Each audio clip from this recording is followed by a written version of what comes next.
The end of the season has finally arrived for the Elite Mega Driver 86 IndyCar Series. Tonight, we take on the Pit Lane Parley Open Wheel World Finals from Gateway World Wide Technology Raceway tonight for a 248-lap extravaganza tonight at the 1.25-mile oval just outside of St. Louis. Finian, welcome to Gateway Raceway, World Wide Technology Raceway, whatever name it is to you, but tonight, 1.25-mile racetrack, 248 laps, about 2 hours of green flag IndyCar action. Your thoughts as we head into tonight? Yeah, there's going to be a long race ahead for a lot of these drivers, so they better strap in and get ready because, again, long races takes quite a bit of a toll on a driver being in the car for that long. And, yeah, like you said, pretty much 2 hours if we go green all the way to the end. Even with a few cautions involved, it's still going to take a while. So, you know, you got to really mentally prepare yourself to do these grueling amount of laps. I think for these guys in the series, though, they're kind of used to doing that many laps, so I imagine they have it under their belt, but still, whipping around here at 200 miles an hour constantly is going to be a burden. Let's take a look at our track map for tonight's race. Again, Worldwide Technology Raceway, 1.25 miles, but one of the big deals about this racetrack, Fitting, it's different on one end versus the other. Turns 1 and 2 are quite a bit tighter, about 11 degrees. Turns 3 and 4, a lot less banking, 9 degrees, but a lot wider radius. So you see down in turns 1 and 2, there's rumble strips on the inside through this corner, and you don't want to get on those. We saw in the Fuel Racetrack Designs IndyCar series here a couple weeks ago how deadly those can be. But the other challenge we're going to be facing tonight, Finian, is how challenging it is to make passes. With about 45 lap fuel runs, the minimum amount of times we'll see drivers on pit lane tonight is 5 times. So I think that's probably your best opportunity to make passes around this racetrack. So we're going to head back up live to qualifying as we've got about a minute 30 seconds left. It looks like Chris Wilhite in the 7 is currently on pole. Henry Bennett, who we're quite familiar from the Indy Elite Series, he sits second in the number 12 car. John Poole, the third in the number 20 car, has gone third quickest. And Finney, can you get you a quick points update? As this is the season finale, there is a championship on the line for a driver tonight. Yeah, indeed. It's John Poole who's currently leading the points. However, very closely in behind is Matt Hall, about 18 points behind. Then it's Victor Del Pietro, 37 points behind. Chad Frankenfield, 40 points behind. Christopher, 41 points behind. That's your top 5 in points coming to the event. So pretty close between Poole and Hall, but I imagine Poole's going to be even more determined, especially after what happened to him last night where he was denied the Fuel IndyCar Series title after being caught up in a late race wreck. Makes you a little bit hungry every time you lose one. So tonight we're going to see that John Poole car be extremely aggressive, but qualifying going to be very important as well. Poole sits 4th at the moment. Chad Frankenfield back in 5th as the rest of the field comes on through for their qualifying lap. Frankenfield his second time around. It is going to be a slight improvement, but it'll jump him up to 4th on the grid. Aaron Ruffs in the number 80 rolls around turn 4 right now to complete his first time lap. And I don't think he'll get a second lap in, but it's a 24.871 that'll only be good enough for 13th out of the 16-car grid. So some work to do tonight for the number 80. Ethan Riesener, Dustin Dewar, and Rishav Kosla all the way in the back, 14th through 16th. So they also have a lot of passing to do at a track that it's not easy to pass at. So we do want to thank World Wide Technology Raceway and Pit Lane Parley for coming on board for this final race of the season. 248 laps around here, Finney. This is going to be a good one tonight.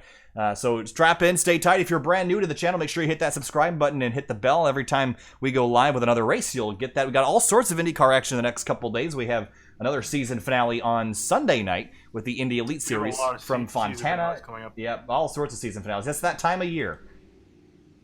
So, I guess we'll roll through our starting lineup here tonight for the 309.7 mile Pit Lane Parley Open Wheel World Finals 500. All right. First up on the front row, Chris Wilhite from Ohio. Henry Bennett in the number 12. Those guys will share that front row. The 7 car in that white and purple scheme. Bennett in the dark, I believe it's dark blue tonight. Yeah, then moving on back to row number 2, we got the 0-2 Matt Holloway. He's going to be starting third on the inside, and outside him in 4th, Chad Frankenfield in the 15. And starting in 5th, Victor Del Porto, the Brazilian in the number 01, rolls off 5th. John Poole, again, the points leader in the number 20, rolls off 6th in his machine. Moving on back to 7th place, Jared Rexing in the 10 car is going to be starting on the inside lane, and outside to him, then the 99 will be Vic Bloom. Dan Lee Ent, another Indy Elite Series crossover driver, starts 9th in his number 9 machine. Then it's Thales Toledo in the number 77, another Brazilian, rolls off P10 tonight. Back in 11th place, you got Carlos Aguiar in 11th place in the 5 car, and outside of him in the 16 car in 12th will be Thomas Giesler. Aaron Ruffs in the number 80 rolls off 13th. Ethan Riesener in the number 86, 14th in his number 86 car. Again, some work for him to do tonight. Rounding out our last row on the grid, 15th will be Dustin Duer in the 32 car. And outside of him in the 54 car will be Rishav Kosla. Yeah, let's roll with that. Again, some of the drivers that are international status, we apologize for the name pronunciation. We're about as American as it, well, at least I am, about as American as it gets, so pronunciations can be challenging sometimes. So 248 laps, again, we already went over 309, almost 310 miles. So green flag pit stop's going to be important. Not a whole lot of tire fall off. What's your strategy tonight? How aggressive do you get on the starts and restarts? And 4 tires and fuel every time, or are you willing to kind of chance it later in the race? I think, if anything, these guys might want to potentially have a look at, running the tank as empty as possible, because with these cars, when you're getting pit road service, you're always waiting on fuel, not so much the tires. So obviously you're going to take tires every single time. Definitely going to want to take tires every single time, considering how fast they're going through these corners. So I think that's probably going to be a strategy we might see these guys do, and just run the tank out till the end. Taking a look at the track conditions tonight, 71 in the air, 73 degrees Fahrenheit on the racetrack. That's relatively cool conditions, grippy and fast. That means we'll see a lot of on-throttle time. But this is very much like the Fuel IndyCar Series race a couple weeks ago. And that race, the drivers were struggling to make passes, and really the calamity corner was the exit of turn number 2. That's where everyone found the wall, and that pretty much ended their nights. To definitely avoid that wall, and even off of turn 4. And actually, speaking of which, too, as you come through turn 3, put that curbing on the inside. Stay away from that at all costs. Stay away from the curbing, stay off the fence. It's time to go racing in the Mega Driver 86 pit lane parlay on the call for tonight. Up on top of that ticker, green flag flies, and we're racing at Gateway.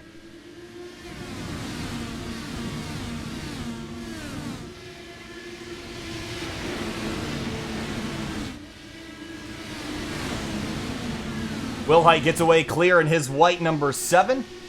As a couple drivers have already had trouble. The 54, Rishav Kosla, all the way down in pit lane. At the moment, Matt Holliba up to second place in his number 02. John Poole slots into third. Yeah, remember Poole and Holliba fighting for the championship, second and third at the moment, trying to stay up through the order. It's going to be hard to pass tonight. You want to be up as high as you can. Chad Frankenfield on the bottom of the racetrack through 1 and 2. He's got Vic Bloom and Victor Del Porto right behind him. Del Porto in that 01. That's the red and blue car on the outside right behind him. And that's the yellow machine. That is Vic Bloom in the 99 as they rocket off into turn 3. Early in the going, got a lot of grip in the tires. You're going to be brave, but as the tires wear out and the run wears on, you're probably going to get a little bit more conservative. Yeah, Jared Rexing looking to the outside of Vic Bloom as they're both fighting off into turn 1. You can see that STP car all the way around the outside. Yeah, he's really high up there in that number 10 car. Spun around. And it is Rishav Kosla, who had just come to pit lane to service his car after contact on the opening lap. And he's around causing our first caution of the night. Let's take a quick look exactly what triggered this. And it might have been just coming off the pit lane. It looks like he was just rolling off. Here's a look. And throttle up. And does he... No, just... gets in the throttle too hard, and just loops it around. And I do want to go back and kind of check out the opening lap here, because we did kind of miss exactly how... The damage he got? He got the damage when he was rolling off for the pace lap. Oh, man. So let's go back and see exactly what caused that before we head back live to catch you back up. So here is the incident on the pace lap. He actually starts rolling forward. And does he spin out here, or is it... warming up the tires a little bit. Yeah, just spun out and got the fence. That's on the pace lap, so that was kind of an embarrassing moment for him. Ethan Riesener also, I think he missed the grid, so he started at the tail. That's good for him. He's a lap down, but caught back up with the field and has a chance to survive again. This is a very long race, and being a lap down on lap 4 isn't really going to matter towards the end. Yeah, and I think that he's going to be happy that caution did come out and gives him a better shot at trying to get back up there. So first caution of the night at lap number 3. And again, the tower ticker on the left-hand side of the screen will show you your positions in order. Again, the points leader is the number 20 of John Poole. And he's probably in okay shape here tonight as long as nothing drastic happens. And we did see that just last night in the Fuel IndyCar Series where ended up getting kind of run over from behind during the crash, and that's pretty much what he's trying to avoid tonight. I don't think there's as high of a risk at a track like this versus Homestead, but certainly you can make your own mistakes here at a track like World Wide Technology Raceway. Yeah, and I was talking with Matt Hollaba, considering he's running in second in the race. I was talking to him, what is he going to do for tonight to try to take this championship away? Because he's very close, only 18 points behind. He said he's going to try to do his best to win the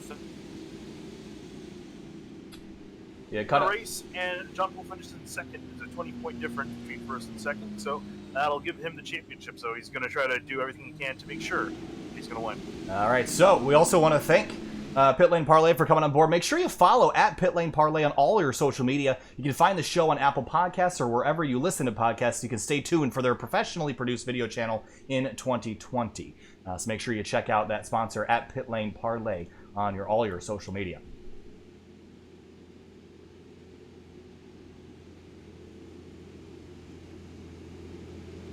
So, 6 laps in, we saw drivers get a kind of aggressive early in the going, but again, Chris Wilhite leading the race since the drop of the green flag, and I think for him, all he's got to do is just stay here. This is a position of strength out front. Going to be challenging for anyone to make a pass unless they do it on pit lane. So if you're Chris Wilhite, I mean, you're driving very defensively tonight. You're not going to put yourself in a position where you'd lose a position at all. So you want to keep yourself out up front, keep that dirty air, making drivers behind them stay. Now, the fix setup has changed quite significantly, I'm told, since Fuel ran their IndyCar race here. We'll see if that helps. I think the jury's still out on that one. I'm not confident it's going to help a lot because you're just fighting physics at this point. Yeah, that's really the big thing. No matter what you can do, no matter how you set these cars up, so you can try to minimize the effect that it has, but either way, you're still going to be punching a hole through the air on these cars as reliant on downforce as they are. It's going to hurt them a little bit, but yeah, we'll have to see how it is. But I think that's a typical expectation of IndyCar racing at this point. Especially at a track like this. You go to larger tracks and they got more room to play with, more lines to run. The draft is more effective, but at racetracks like this, it's just a challenge. But World Wide Technology Raceway in itself is a pretty spectacular venue. I mean, it's one of those unique ovals that is pretty much, it's fun to drive in anything, whether it's fun to race at in a car like this. That depends on who you ask. But to drive on, though, especially in stock cars, this is, I think, one of my personal favorite racetracks, at least on the oval side. Yeah, and honestly, I think it would be a great addition to NASCAR's schedule. NASCAR, if you're listening. For the Cup Series. So field rolls onto the back straightaway now. 1 lap to green means the lights have gone out on the pace car. And Wilhite in the number 7 with Matt Hollaba, John Poole, Henry Bennett, Chad Frankenfield behind. Then Victor Del Porto, Vic Bloom, Thomas Toledo, Dan Ench, and Thomas Giesler rounding out the rest of your top 10. Again, single file restarts here in IndyCar and can pass to drivers right. You cannot pass to drivers left. I think most people are familiar with that at this point, that it's not really going to be much of a problem. Dustin Dewar has pulled his car into the pits and retired in his number 32, so we're down to 15 running race cars on the racetrack. All right, rolling through 3 and 4. Flagman's got the yellow flag. He's going to exchange it for the green. Chris Wilhite's going to bring us back to green flag racing. Lap number 8, racing again at World Wide Technology Raceway.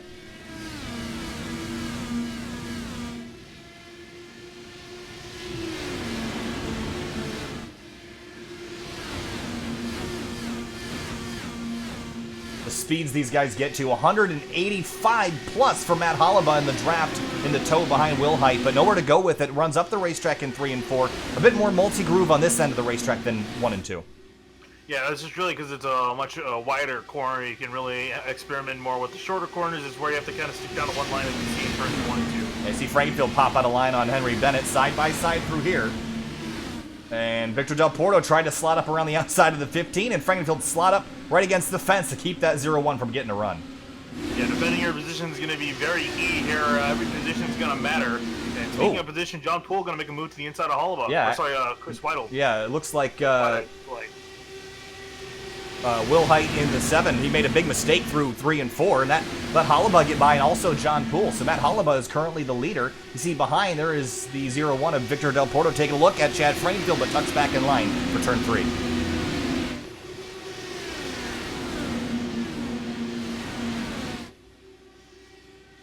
And here comes Frankfield now with a look inside Bennett, and Will Height is really starting to drop down the order here as Frankfield's having a look up the inside. Yeah, I was wondering if he got any damage of some sort. I don't see anything. I don't think he got the fence, but he's certainly dropping back. You see Halaba starting to weave down the back straight to break that draft, but Bennett stuck in behind the 7. That's going to let Frankfield slot on through, and real close to the bottom of the racetrack and getting those curbs in 3 and 4, but he will stay off of them and have a run for 3rd down the front straight.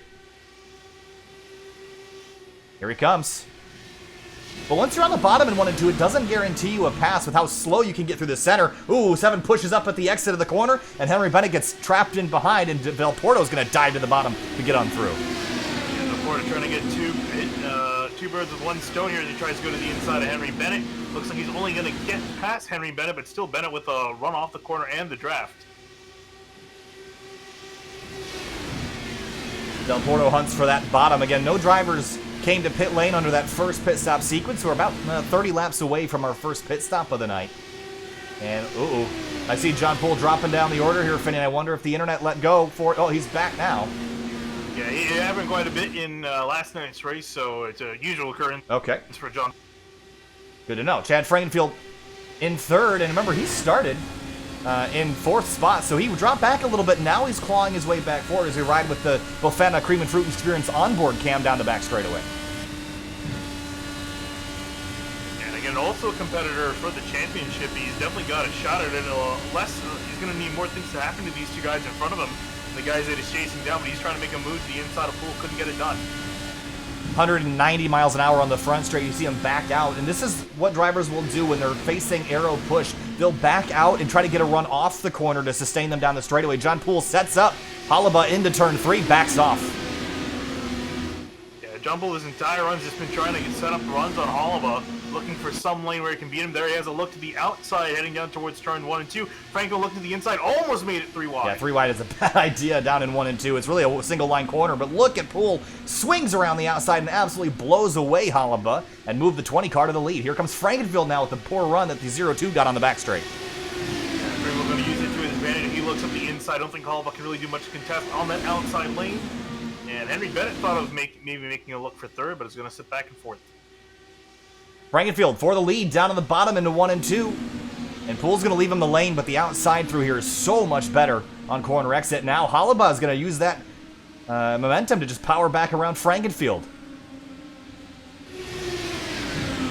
And for the lead.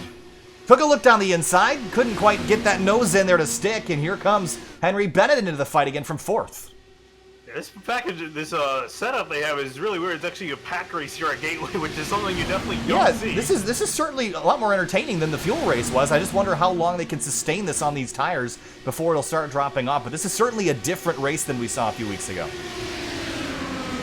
First 5 guys, all nose to tail. There's not a whole lot of separation. Looks like they can run in behind each other pretty well. Again, at least at the beginning of the run. We'll have to see long-term how it's going to affect it. Yeah, you see Halaba stay in line behind John Poole. Almost ran into the back of him down the front straight. Now, one thing that we're seeing, though, I don't know if they can follow any better. Maybe a little bit better, but I think they're getting bigger runs down the straight. So I just wonder if there's more downforce built into this setup.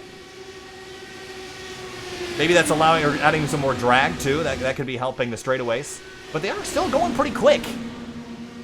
They haven't really slowed down at all. Look at this fight for the lead. Wow.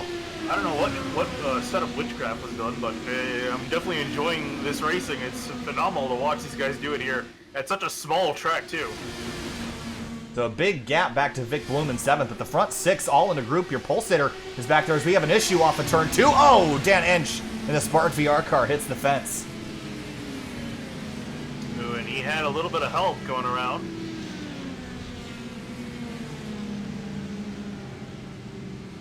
Dan Lee Ench, again, another crossover from the Indy Elite Series on Sunday nights, has had an issue bringing out our second caution on lap number 21. Here is a look at how it happened. On the bottom, is that Jared Rexing in the 10? Yes. I'll look at this in a little slower speed here, so I can get a better idea what's going on. So I think the 10 just pushes up the racetrack and just tags. Yeah, nothing Ench did wrong there.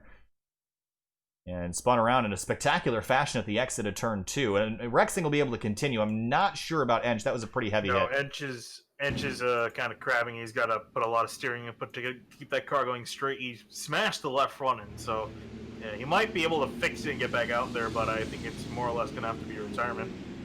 or at least a lot of time spent on pit road. So I was about halfway through a fuel run, maybe just shy of that. We're going to have a bunch of cars hit pit lane here. Is this the right call this early? I would probably say yeah. Oh yeah, I think we've definitely done enough green flag laps to warrant pit stop. I think also these guys might want to just stay on top of the fuel game.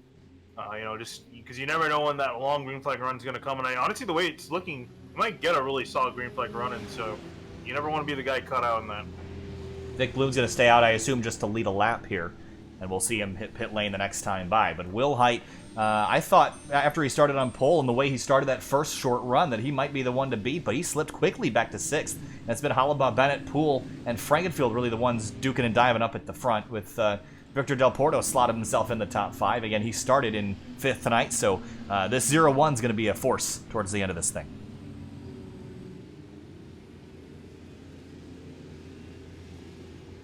Pace car out for the second time tonight, and so far you've had 4 lead changes in 22 laps run. Pace for quite a few of those tonight, just about to reach the 10% mark. An hour and 35 minutes of racing left if we go green all the way to the end. Remember, if you're brand new to SimTV, you've never been here before, well, thanks for joining us tonight for the Pit Lane Parley Oval Finals here, the 500 oval, what do they call it? Let's see. I don't even know what the 500 is referencing, because it's not 500 miles.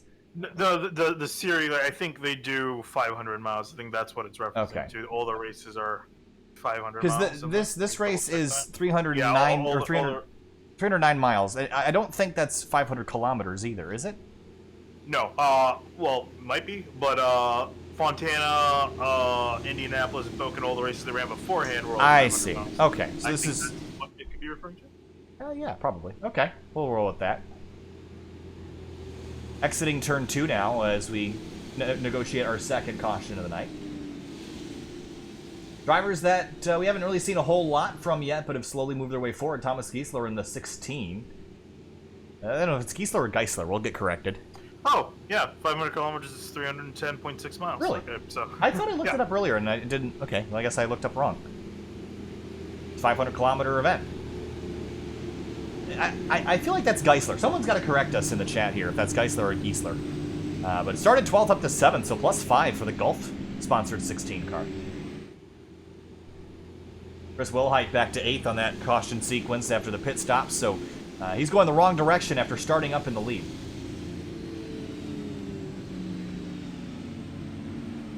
Jared Rexing, after being involved in that most recent collision, looks like he's got any damage that he had repaired.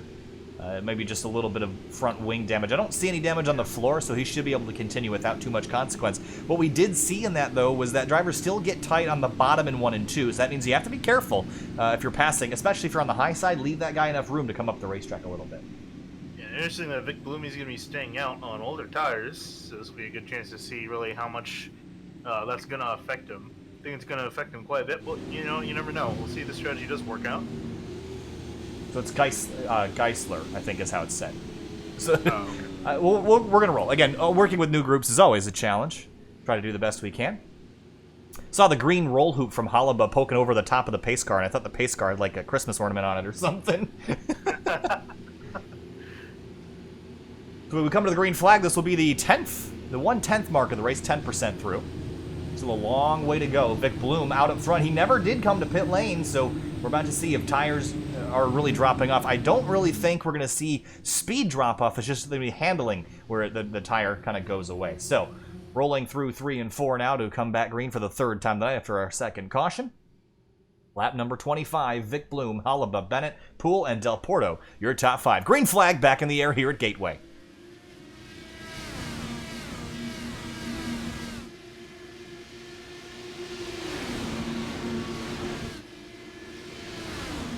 Although with a really good run down the back straightaway, he's going to have a look immediately to the inside of Vic Bloom down to turn 3. Yeah, not even much of a contest there as the 0-2 goes right on through. And Vic Bloom's going to try to cross him over real tight for the 0-2 out of turn 4, and that's going to let Vic Bloom get right alongside, but not going to be able to sustain that run down the front straight. He'll tuck in line for 2nd. Yeah, these both of them got a really big gap to Henry Bennett, although Bennett now starting to close back up to Vic Bloom. And Chad Frankfield just got around Victor Del Porto out of turn 2, so that was a change in position for 5th spot. And you're right, Bennett closing in on Vic Bloom, and I guess for Bloom, this is really, if he's really 5th or 6th or better by the end of this run, this will be an improvement for him. But he only can go another 20 laps or so on fuel, so I'm not really sure if I agree with that call, because that puts him kind of off sequence with the rest of the field. And I don't think that's a good thing this early in the race. Yeah, you definitely want to be more on sequence than everyone else than off sequence. That could really throw you off strategy.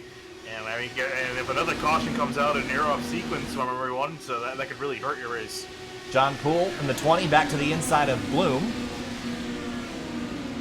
And that will be for 3rd. The 20 car moves back into position.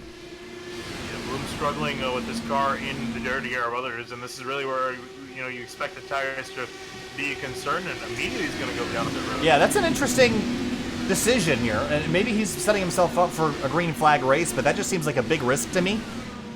So, yeah, well, we'll have to see how it plays off in the long run. I guess so. Halaba, Bennett side by side down the front straight. Bennett to the lead now. Can he hold it through 1 and 2? It's going to be tough down there. He holds it off, but Halaba going to get a much better run off the corner. Yeah, that bottom lane is so tricky to roll through.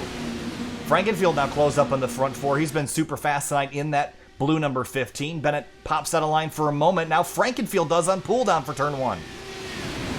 Yeah, the luck doesn't go for it, though. I think he knows the limits of his car. He just thought of having luck, seeing what could come of it. Now he's under attack from Del Porto. Riding on board with Victor Del Porto in 5th. Goes to the outside. But it's so hard to build a run through the corner. But you see how much... Look at this, 193 miles an hour on the straightaway. That is insane. As you see, the front 2 go side by side for a moment. And Bennett tries to get up to the outside lane, and he will. And he's going to go to the lead on Halaba. Yeah, Halaba left the door open. John Poole's going to take the advantage and go to the outside in 3 and 4. Frankenfield, oh, he looked like he was going to go middle 3 wide, but he backed out of that just in time and slots himself into 3rd. Now still side by side with the 20 of Poole down into turn 1. It's going to be a challenging line to hold, but he's clear of the 20. But Poole probably going to throttle up mid-corner here and shoot for the gap on exit. But Frankenfield is going to leave it open, surprisingly. I would have thought he would have closed that hole.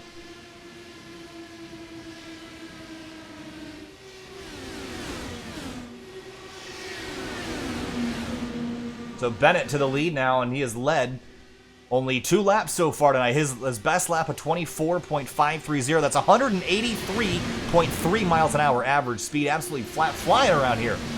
As Frankenfield looks for 2nd on Halaba, but slots in line right in front of Poole. Yeah, just slot himself in front of Poole. Poole had to back out. That's good. That's also another thing you got to be careful too. Just slotting yourself in line like that, you got to hope that the guy behind you is paying attention.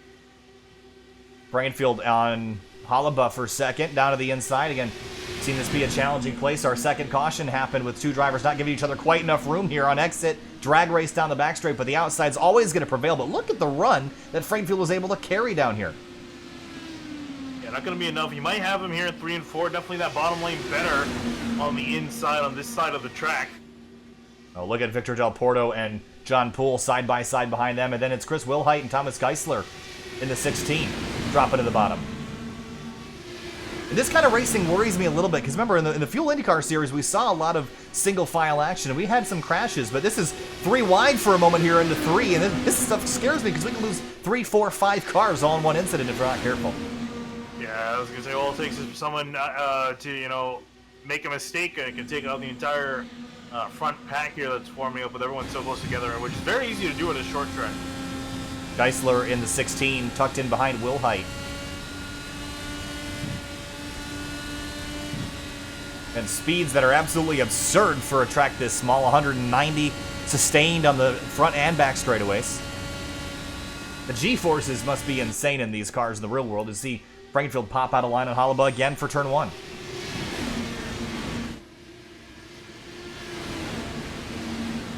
So Vic Bloom went a lap down because of his green flag pit stop right after the restart. We take a look at the stint. We're 15 laps in.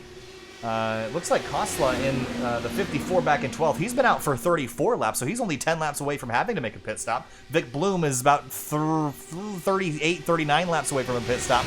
Everyone else has another 30 to go. Yeah, the thing is, Vic Bloom, though, out by himself, he's not really he's run pretty much as fast as the leader last time through, so it's not really benefiting him as well. So I'm really curious to see how this whole works out towards the end of the race if we do remain. Well, yeah, the issue is that running as fast leaders does you no good when you're a lap down. You got to be faster, and I don't really think there was any advantage to doing that strategy-wise. We'll see if it plays out towards the end. Frankenfield back to the bottom in 1 and 2. He's been pretty persistent down there. I just don't think that's working for him very well, but not much of a choice when the driver in front runs the high lane. Yeah, I was going to say, it works for him better in 3 and 4, not so much 1 and 2, and I think it's hurting him more in 1 and 2 than the benefit on this side of the track. As I say that, though, he does get clear of all of them. Now Poole right behind 0-2. Drivers competing in the championship. Whoa, in behind Giesler almost got into Wilhite. That was really close between them. Look at the run Alba's going to have. He's going to sit on it or go for it. Looks like he'll sit here. There's a lot of restraint required for this kind of racing. Well, Victor Del Porto's qualifying lap was extremely telling, Vinny, and he qualified 5th, continues to run 5th. As for the lead, looks like Frankenfield has caught Bennett. Was 2/10 quicker last time. Don't know how much the draft was playing into that. And Bennett starts to weave down the back straight to break that draft.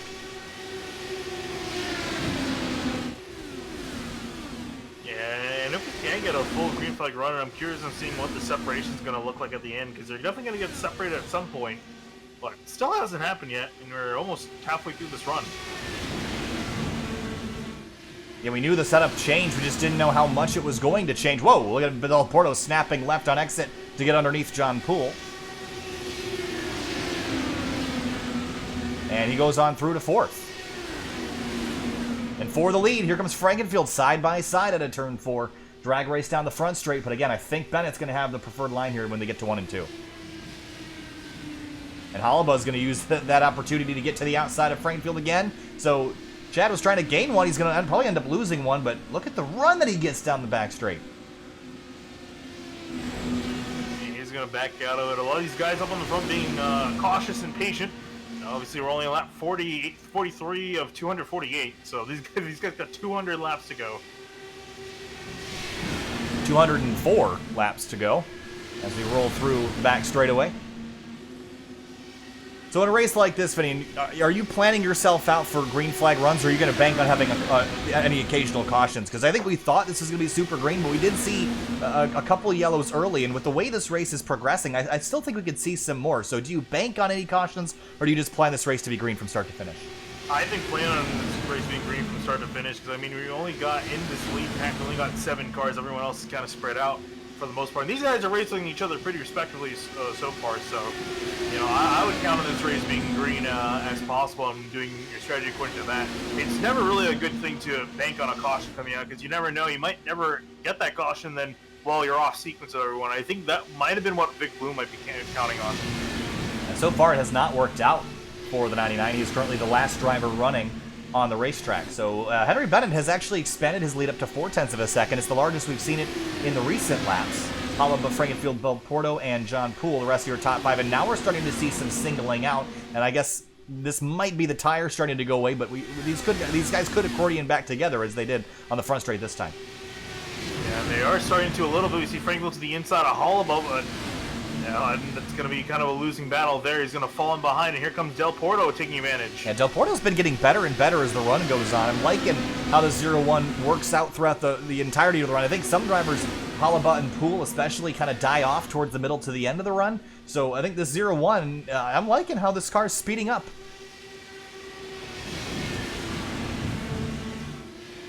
You can definitely see the wear start to play a factor here. Meanwhile, outside of this front 6-car battle, right behind is Jared Rexing. Remember, he was involved in the second collision. Carlos Aguirre in the number 5 sits in 9th, and he started back in 11th, so a couple of spots gained for him tonight. Frankenfield got to the outside of Hollabaugh here on the front straightaway, but can he sustain that? Not quite. Hollabaugh gets in there deep into the corner and backs off out the corner exit and slows down a lot. Frankenfield going to go to the inside now. Might have it here. Into 3 and 4, and Frankenfield clears Hollabaugh yet again. And Del Porto right in behind. He's going to swing to the bottom.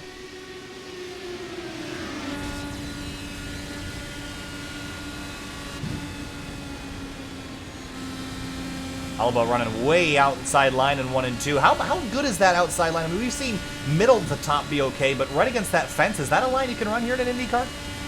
I don't know. I think that's a little bit too far out of the groove, and you also want to risk if you hit a bad bump or just get. If you find yourself too far out of line, you end up hitting the wall, and that pretty much ruins your race car. So I think you can maybe try to experiment, but it's a high risk scenario. And I also just think it's way too far around the corner to really build up anything.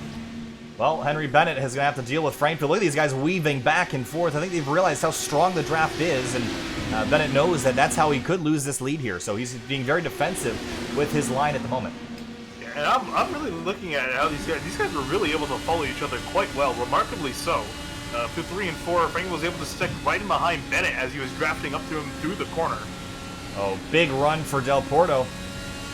Swing high, swing low. He's going to try to get the nose up on the outside of Halaba, but he actually lifted for a moment, like as if he was either unsure of where the 0-2 was going, or if he just wanted to stay here for now and just kind of plan something out. Okay, I really want to meet who built up the setup, because Frank was just drafted up through to Bennett through 3 and 4, and now going down to the inside in turn 1. He's going to get the spot. No, can't quite. That outside lane is so good, especially late in the run when the grip burns off the tire just a little bit. Yeah, right on board with the 15 through 3 and 4. Watch this. Fifth gear, 185 through the corners, and look at the run. He's going to just kind of swing back into line with the 12, and look at the speed that he gets, 190. Then he has to back off for the corner, but that run down the front straight is enormous.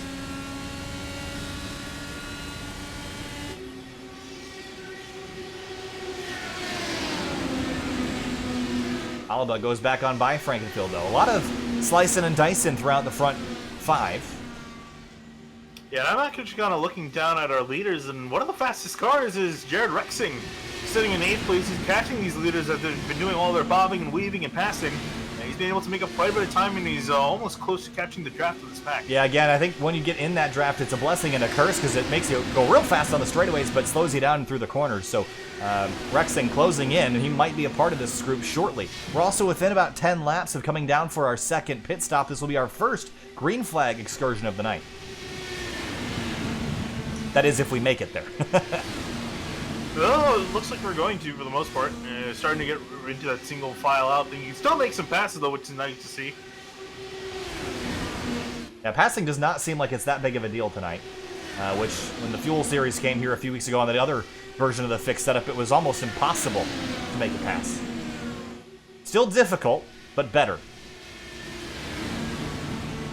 You have to pass in a different way. It's all straightaway runs using the draft. Del Porto looking for 3rd on the outside of Frankenfield. Again, I'm telling you, this 0-1 gets so good late in the run. Just a little bit more track position, and I think this car could be the one that wins tonight. He's been inching his way up through the order now. I think this top 3, though, the guys he's going to be struggling with some of the best guys in this race so far. Side by side on the back straight again, Frankenfield and Halaba for 2nd. 36 laps on the tires of the drivers out front. Looks like Rishabh Khosla just came to pit lane. He's now 3 laps down, but the driver with the freshest tires on the racetrack.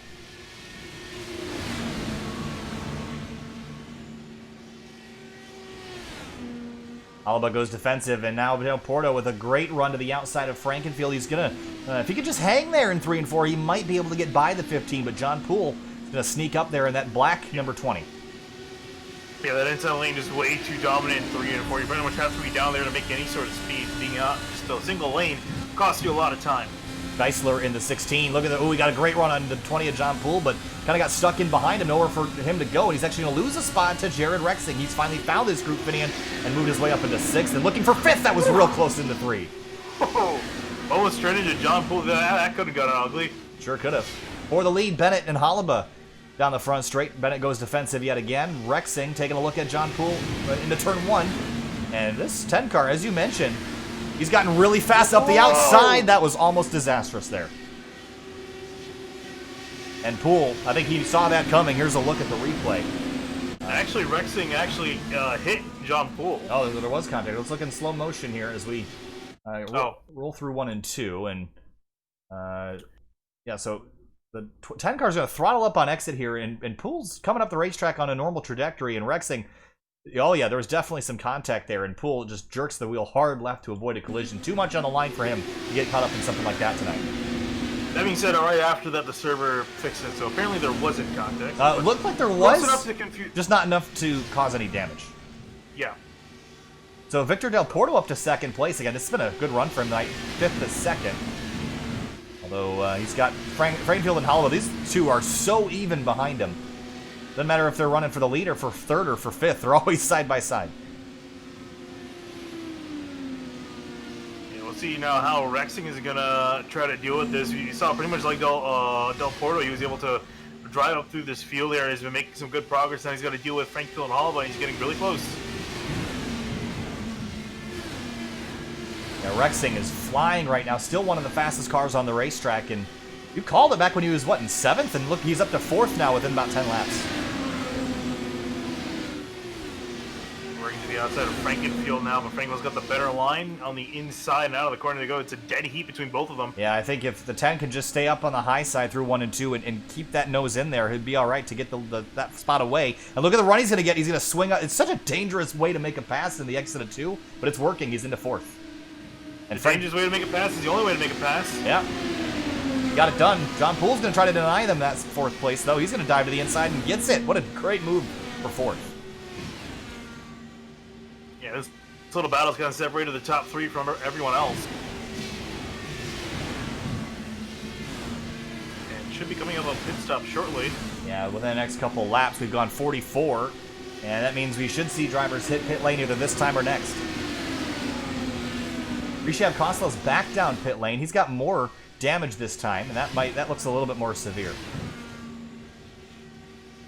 Yeah, I think he just hit the wall out of turn 2 or something. Yeah. Try to get that wing repaired. Bennett leads the way. Who will be the first one to come down pit lane? Not Bennett. I think it looks like Rexing is pulling out of line.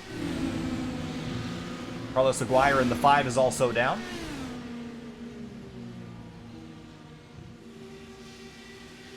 So with that, that was our 45th full lap under green flag conditions. So we can go a touch farther than I think we thought. There's some caution laps included in that too. Oh, I guess you're right. And Bennett's going to slot in. Victor Del Porto will take all come. Oh, yeah. Part of them. Not all of them, some of them. Yep. Bennett and Holloway down into the pits as well as some other driver up ahead. Now, but Aaron Roos, haven't talked about him. Frankenfield and Poole continue their fight. Thomas Geisler in the 16. Also kind of a part of this now. For 2nd on the racetrack at the moment.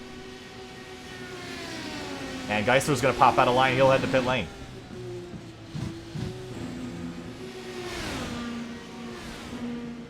Working lap number 70 now as we roll back around next time by.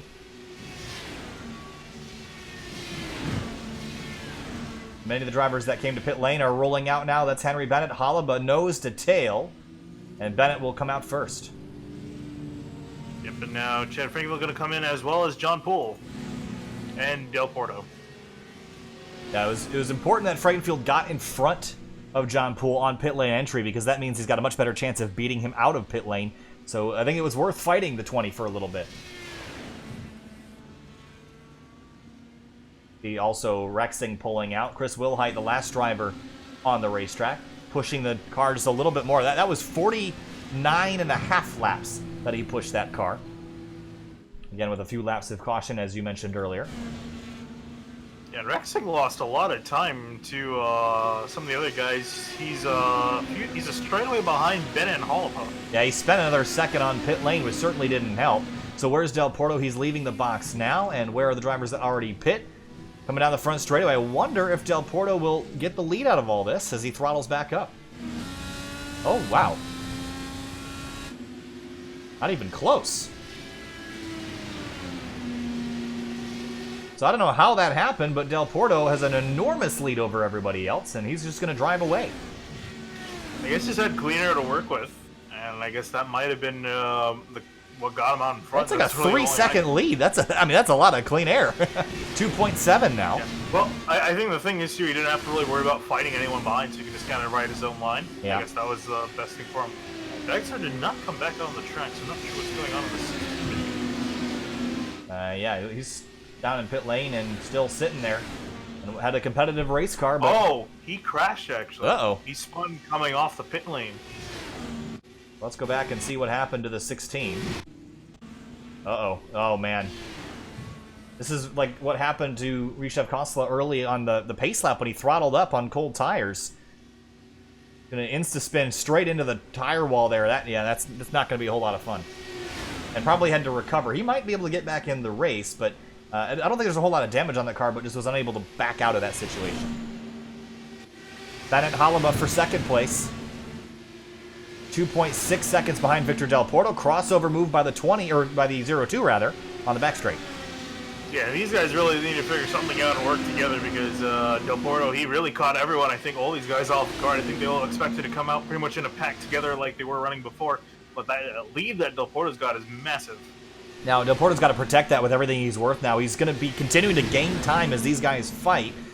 So when it comes down to pit stop time later, don't give your lead away. I would definitely be willing to kind of pit with everybody else and not try to overcut you. Don't want to give away your advantage. Yep, and it looks like Geisler is coming back out onto the track. Yeah, I figured. It didn't look like he had a whole lot of damage. Maybe some floor damage on the right side, but it's pretty minor. Ooh! Someone pancaked the fence out of turn 2. It was Talis Toledo. Man, he smoked that thing. Here's a look. He did. Oh, that was a big hit. So fighting tight conditions for him. Poole and Frankenfield continuing their fight from pre-pit stop to post-pit stop.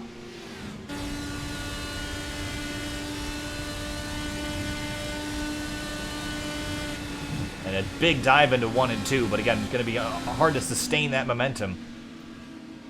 Poole gets kind of tucked in behind Henry Bennett for better or for worse for turn 3. Yeah, I think for Poole now, as long as Hollenbuff's not in the lead, as long as he can just finish right in behind him, he can try to secure his championship spot.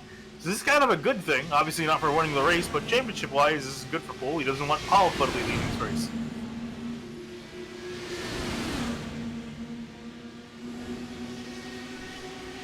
Now, Del Porto's lead has dwindled slightly. It's 2.4 seconds now.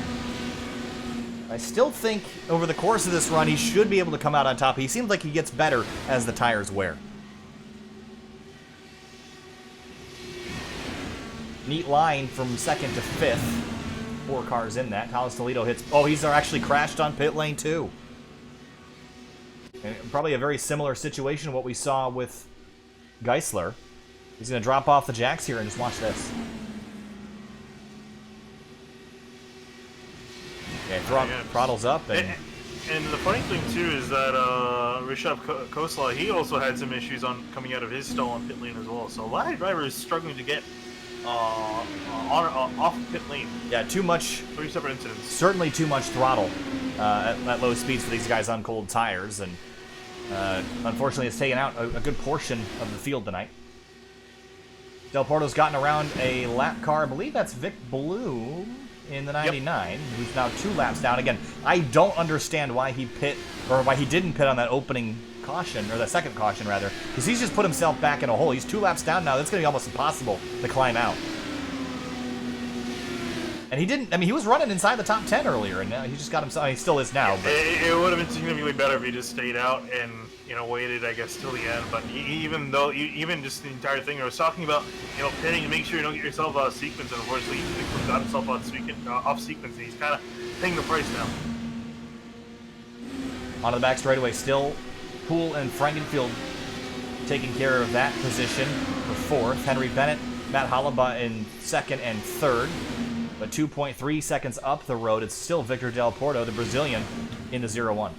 Yeah, and looking at the opposite end of, I guess, our leaders, I would say is the top 6 at the moment. I'm amazed at what happened to Jared Rexing. Was up there bobbing and weaving through traffic. Looked like he had a car to win this race, and I'm not sure if he's just too cautious coming down a pit road or too cautious coming out, but lost so much of time, and he's trailing the leaders, trying to catch back up to them. Yeah, rolling through 3 and 4 now, and about 5.6 back from the leader and 3 seconds back from the 5th place car.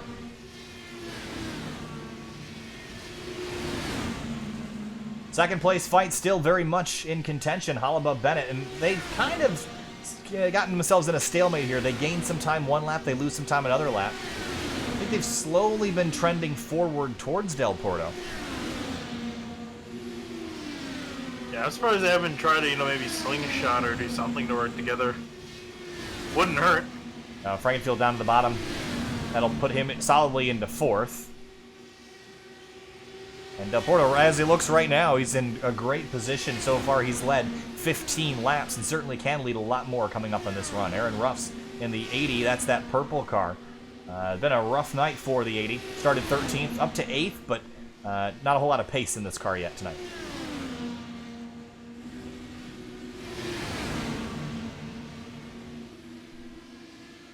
Ooh, Frankenfield had Henry Bennett and tried to sneak up in front of him on the back straight, but Bennett stuck the nose in a hole that almost didn't exist, but he made it work. And now the 12 should be able to hold on to 3rd, but Frankenfield fights back hard at the bottom and passes him back in 4.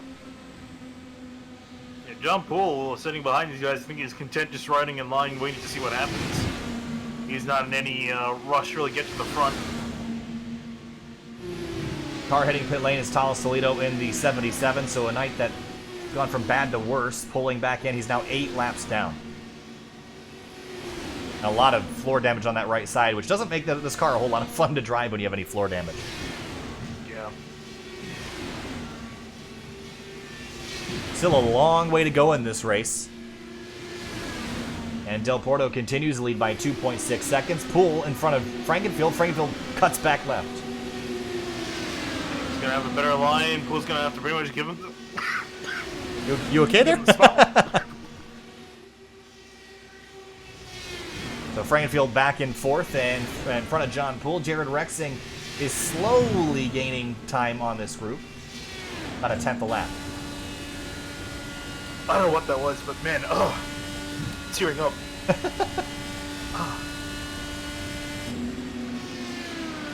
Geisler back out on track in the 16. We documented his issues on pit lane earlier tonight.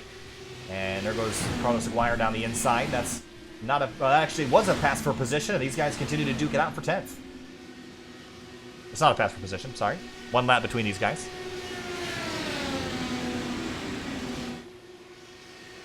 This is going to get interesting once Del Porto catches back up to them. He's catching up to 2 guys that are, well, not necessarily fighting with each other. They're still kind of going back and forth with each other.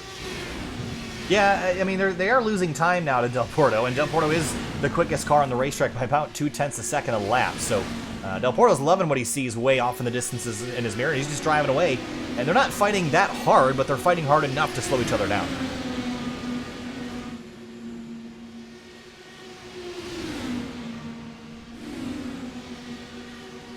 Lap 91 is complete, working our way towards halfway, which would be at lap number 125. 124. Well, 120, the completion of lap 124. So that'll be lap 125, but coming on through. So far tonight, we've had 9 lead changes. We've had only 2 yellows. They were both early in the race. We've been clean and green since then. 1 green flag pit stop sequence, and I think we're almost halfway through another run. Yeah, we're coming up on pit stops probably in another 15, 20 laps. Or actually probably 20, 25 laps. Yeah. Oh, and getting really dicey in front of Del Porto with these lap cars. Oh, boy. This is a mess I wouldn't want to be part of. I don't know. I'll probably back out of this, but you got to get by him eventually. Yeah, and that's the thing. They're blocking the track right now side by side, and he's not liking this. That's just holding him up a lot, and Halba's loving it because he's got a chance to draft back up. Yeah, so that's Geisler and Carlos Aguirre. And then Del Porto, and right behind him is Vic Bloom. But Del Porto goes wide in 4 to try to get by one of the cars. It looks like the 16 is going to mostly let him have it. But that lead has dwindled almost half a second since this battle started. Lost 5/10 a lap, that lap alone, to Halba. And now they're starting to fight behind him, though. That's Frankenfield and Halba that are side by side, and Del Porto's about to work his way through. So they actually might end up losing time because Del Porto's through, and these guys are now engaged in their own battle for second.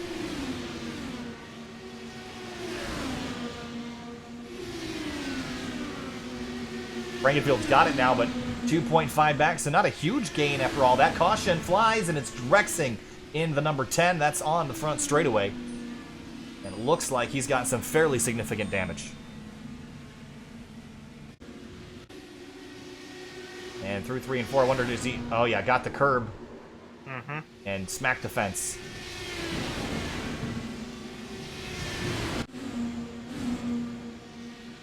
And it was really where the curb runs out. And I think what happens here, we can look at this in slow motion, is you got your left front tire on the curb, and those curbs don't have as much grip as the pavement. So when you go off the curb and onto the concrete or the asphalt in turn 4, the left front just grabs and just pulls the car around super violently and quickly. So that's one of the reasons the curb itself isn't really the killer. It's when you transition from the curb back onto some paved surface, which is really what gets you. So, Del Porto's lead erased at lap number 97, and everyone's going to come on down to pit lane. Everyone's going to be wanting fresh tires now, and this kind of changes up the sequence a bit. Yeah, right about halfway through a run, and again, Vic Bloom going to stay out this time, and I'm not really sure what Vic Bloom should do at this point. Finny, do you think he should try to get a wave around here, or do you think he should go to pit lane? I would definitely try to get a wave around, get the laps when you can, especially if you're 2 laps down. If he was 1 lap down, I would say, maybe come to the pits, because you're only a lap down, but being 2 is a lot worse than being 1, because as soon as another driver goes a lap down, you have to wait for him to get a wave around, and then it's a whole ordeal. So this is the best shot he's got at getting back in the lead up if he stays out, and then just has to hope for another caution to come out after. So everyone into the box up on the air jacks there, and it looks like Del Porto is complete with his stop, and he'll roll off. It looks like Bennett's going to come out. Great pit stop for Bennett. He'll roll out second. Chris Wilhite, we haven't talked about him really since the drop of the green flag, Finny. He just hasn't had the pace, or hasn't been aggressive enough to stay up front where he started. Yeah, he lost a lot of that pace that he had early on in the run. Luckily, he could be the one to take home the win, but dropped back and around the midfield. Hasn't really gotten out of it since. Has stayed up with the leaders for the most part, but this is kind of a good reset. We'll see if he's got anything this time around. Del Porto has had a really solid night tonight in that 0-1, and the track position's been good. I think whatever he did on that last green flag stop, if he could just do that every single time, he'd be an easy winner of this race, but the cautions erase his lead, and he'll have to fight it off. It's our 3rd caution of the night.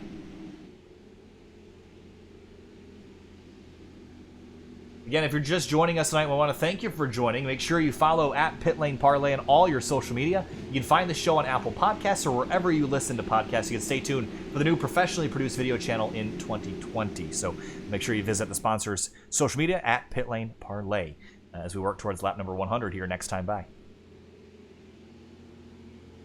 But as it stands, or as it stood before the caution sequence, Victor Del Porto would end up winning the championship with the way things slotted out. So that's dangerous for John Poole, Finney, and he might not have to get wrecked for this one to turn out the wrong way for him tonight. Yeah, and it's kind of interesting the way the cards have kind of been shuffled out here. It's kind of thrown the picture all out of whack. Essentially, it looked more like it was going to be a battle between Poole and Halba coming in, but with Del Porto now running in the front, that kind of shuffles things out of order. McGuire's going to hit pit lane, and we've got 1, 2, 3, 4, 5, 6, 7 cars out of the race of the 16 that started. So it's dwindling pretty quickly, and we're not even to the halfway point of this race yet. So what that tells me, Finian, is you can be a bit more aggressive on your strategy, especially under caution, because the worst you can run right now is about 9th spot. Yeah.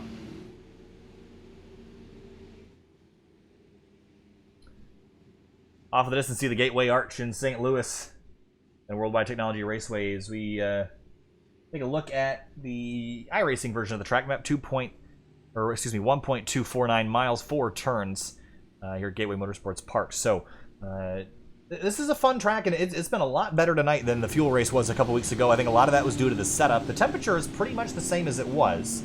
It's still 73 on the racetrack, so I don't think the temperature has a whole lot to do with it. Really just the setup and perhaps the smaller number of drivers make it easier to be a bit more aggressive here.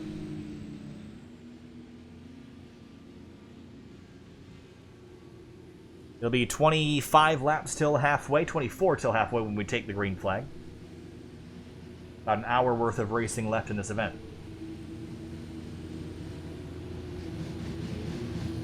Yeah, interesting to see what Del Porto can do here. He's got the lead of the race. Currently leading the championship points. I was just running the math. He's currently leading the standings as they run. So he's hoping that they can finish in order somewhat like this.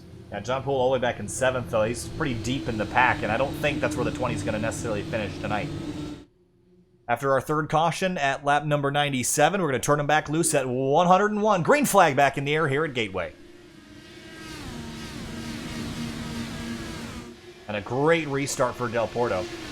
And just trying to break that draft. And once you break it, you're pretty much home free as everyone else gets accordioned back together. But only half a second, you just have to do it a little bit better than that. John Poole out of line on the 80 of Aaron Ruffs. On and through, up to 6th.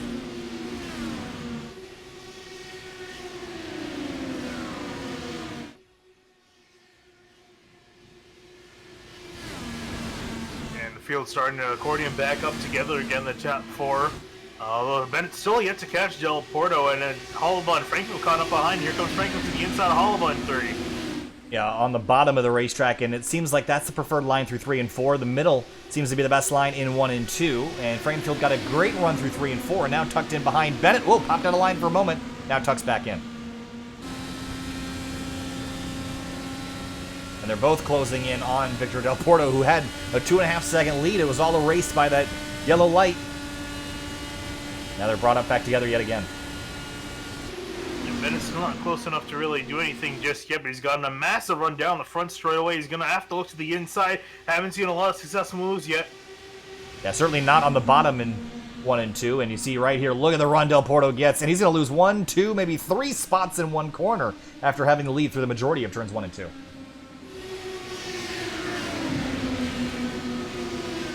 Looks like Talas Toledo completely out of the race floor, and suspension damage reported for the 77, so he is done for the night.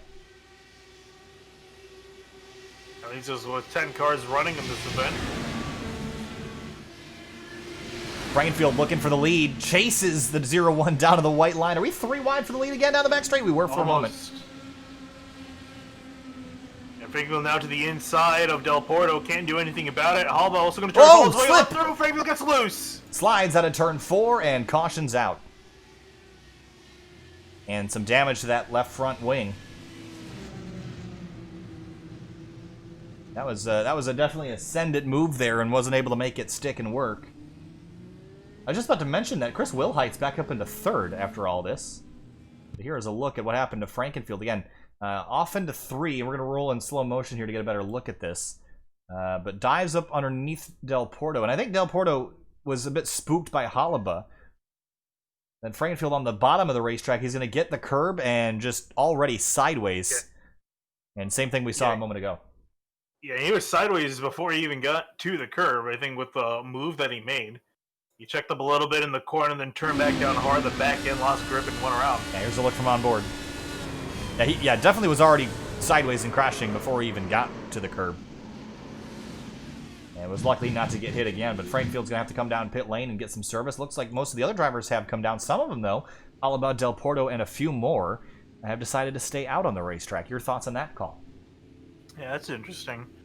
Interesting call indeed. I mean, we got 140 laps to go, about.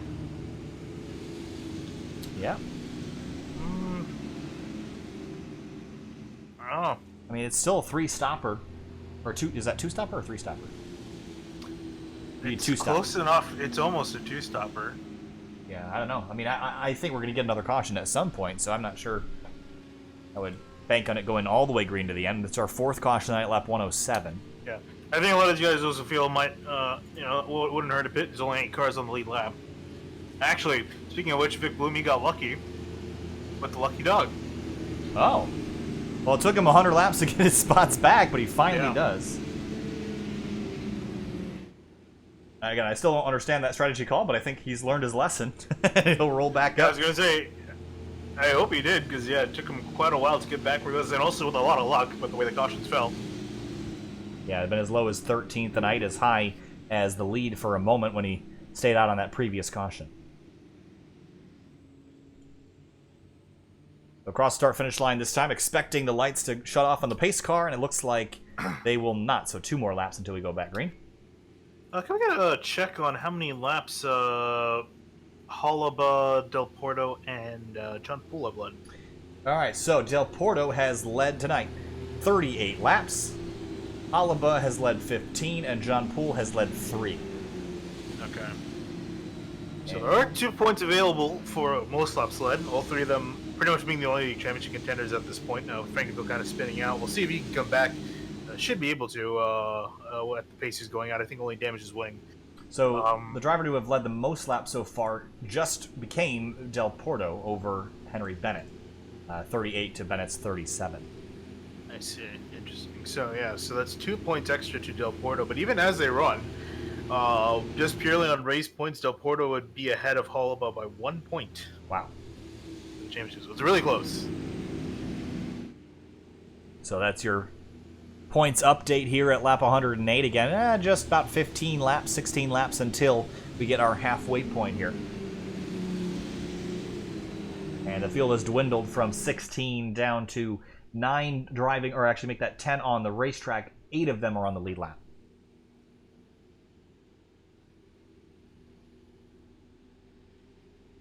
One to green here, lights are off in the pace car this time, and Del Porto's gonna, he got a great restart last time. We'll see if he can repeat that this time. Holaba in second. Will Height back up to third, and again, I mentioned previously that we hadn't talked about him really since the drop of the green flag, but back up into third. It's been quite the night for him so far, dropped as low as 8th, but now slowly climbing his way back forward. We'll see if he's got the pace to stay here.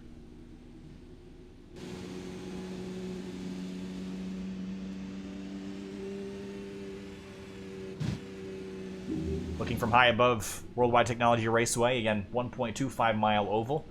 Tighter on one end than the other, and it's led to a very interesting race so far with this new fixed setup. There's a road course down there as well, and kind of a track day thing, but I always thought it would be fun. I think the curbs are a little tall for most series to really be able to use those, and it's a little bit tight and compromising in places, but I still find it quite entertaining.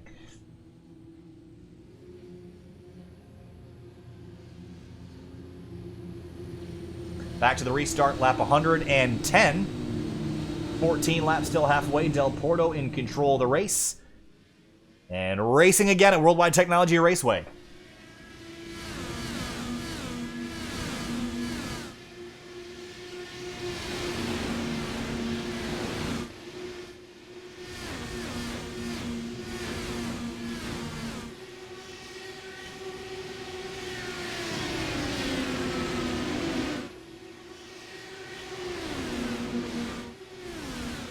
Here comes Holaba with the run on Del Porto. Going to look up the inside, or maybe just staying behind. He's going to stay in behind as well as Weidel.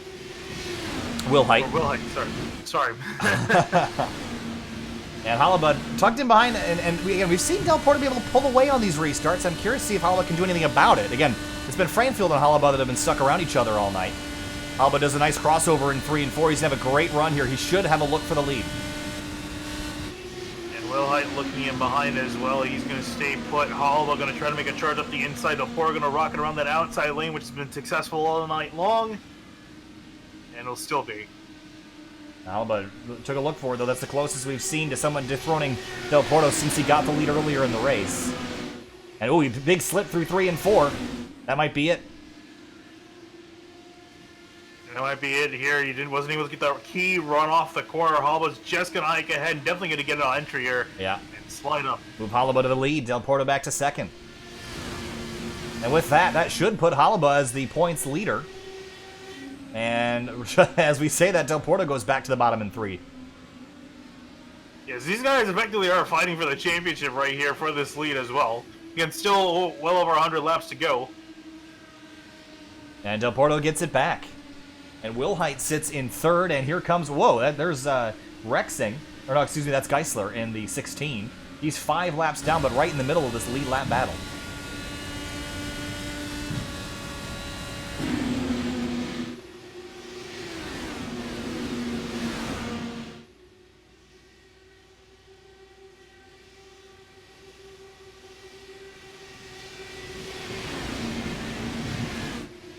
Looking further down the order, John Poole and Frankville are, Frankville having to be in the pits trying to fix up his car. He's trying to work up through the order. He passes Poole for 5th. Yeah, he's got that damage fixed up. Now, John Poole, what is going on with this 20 car here, Finian? Comes into the night, the points. Oh, car sideways up ahead. It's Geisler right ahead of the leader. Some of the leaders. Oh, John Poole's in it. Poole is in it and crashed. Oh.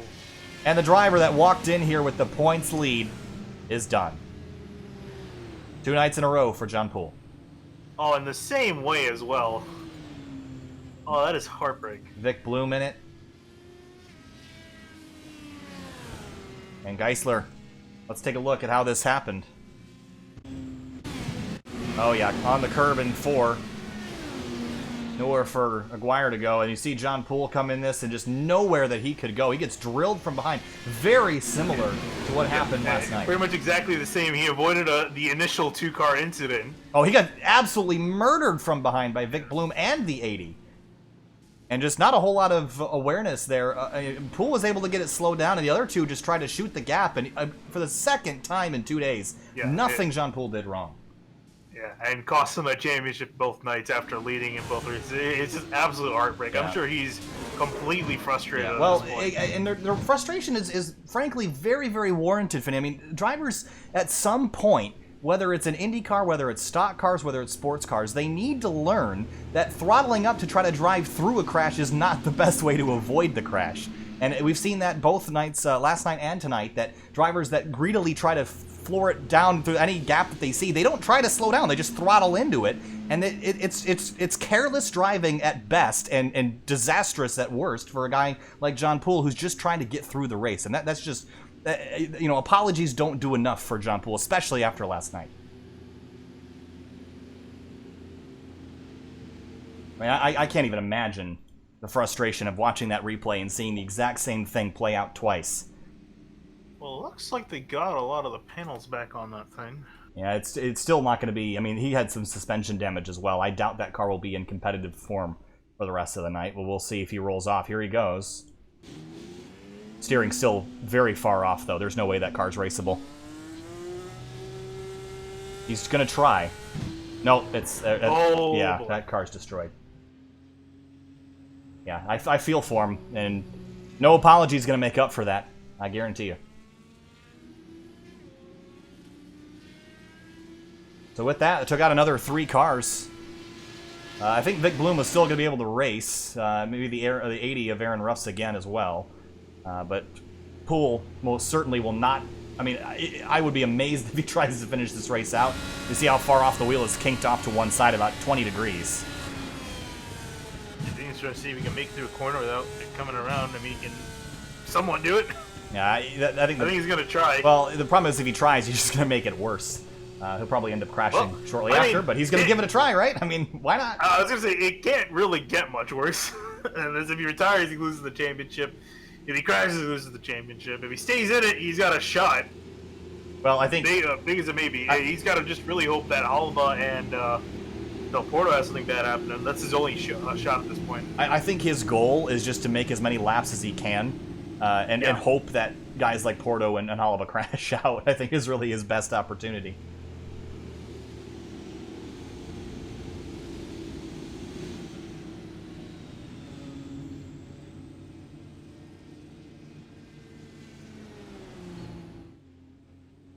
So Del Porto continues to lead, and unfortunately for Poole, he's putting everyone else in a deeper hole to be able to get the most laps led back. He's now led 48 laps.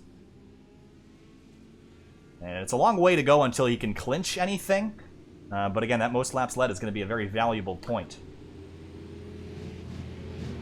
Yeah, he's definitely getting close, though.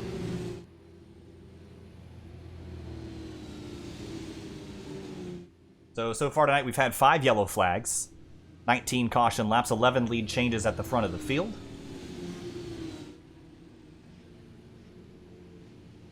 And John Poole pitted back, and looks like it's a little bit better, the steering on this car.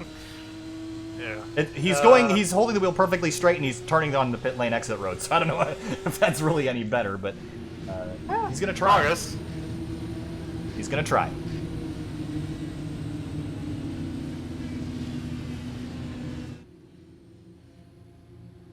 I think honestly his biggest concern is guys like Giesler who are still running out there putting laps down. So I think that's who he's trying to really stay ahead of. Green flag back in the air, lap number 124, laps till halfway.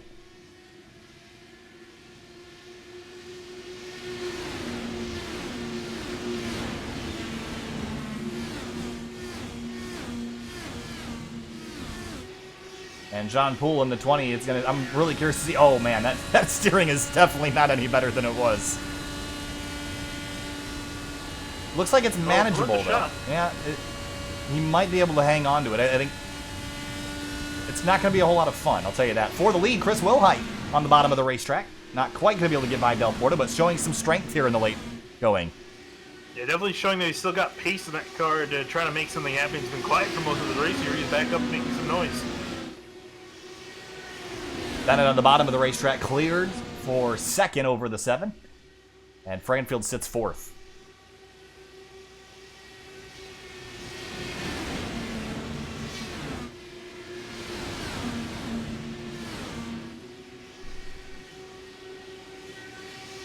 Looks like Vic Bloom has pulled his car off, as has Geisler. Thomas Toledo, he's back out on the racetrack. And looks like his car is repaired enough to drive, so he might be okay to grab a couple spots here from some other retirements. Yeah, I was going to say props to him for sticking out there. He's 38 laps down. Yeah, never quit. Frankenfield closing on Will Height for third.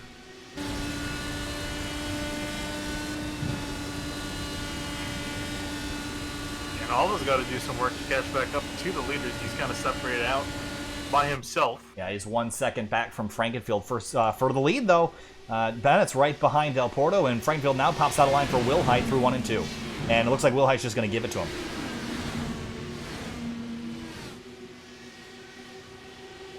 This time by will be the halfway point here in the season finale for the Elite Mega Driver 86 series. Onto the front straightaway, side by side. Who leads at halfway? Del Porto by a nose. No, Bennett by 1,000th of a second. Wow, okay. Never mind. So Bennett has the lead, and he's going to try to run with it now. He's led tonight 38 laps. He's the closest to Del Porto in laps led. Del Porto managed to lead 53 on his stint, almost all consecutively as well.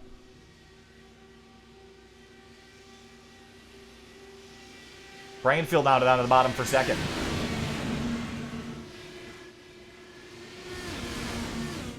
And gets it. Trying to make something happen there. Is able to get past Del Porto. This is the lowest we've seen the 0-1 for quite a while, which is really saying something. He's done phenomenal around the middle part of this race. Will Height back to fourth, and Matt Hollabuzz caught back up to this group now.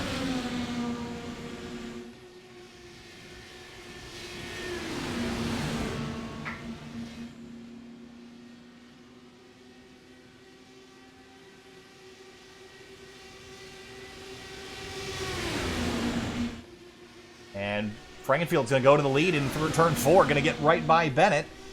And I think Bennett's going to sit on it. I don't think he wants to lead back just yet. Yeah, and definitely, I think we're going to see a lot of these guys. I think they've started to learn that you can't really do much of a crossover or a move to the inside of turn 1. It's going to hurt you if anything else. And Frankenfield's going to try to break that draft down the back straight. See at the very tail of that, Aaron Russ in the 80 managed to get his car at least somewhat repaired after the collision in turn 4. And started in 13th and has mostly stayed out of trouble other than that most recent incident.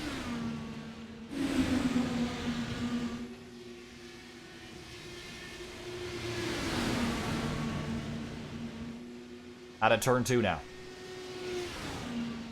And these guys are only about a straightaway away from John Poole, who's currently lagging 18 seconds behind the leaders. Hollabuzz to third, past Del Porto. So Del Porto's lost a little something on this run. As Bennett dives to the inside, take a look for the lead, will back out again. So now Chad Frankenfield, as it runs, I think, would have the title. So here's the question. I mean, do you have to win this race tonight to win the title? It's looking like that, especially with so few drivers running, that if Hollabuzz, Del Porto, or Frankenfield want to get this, they're going to have to beat the other two. Considering three of the top 4 all championship contenders, so very close to each other, and with the point disparity from first, second, third, yeah, you're pretty much gonna be looking at having to win at this point to try to take that title home. John Poole about to go a lap down in front of this group.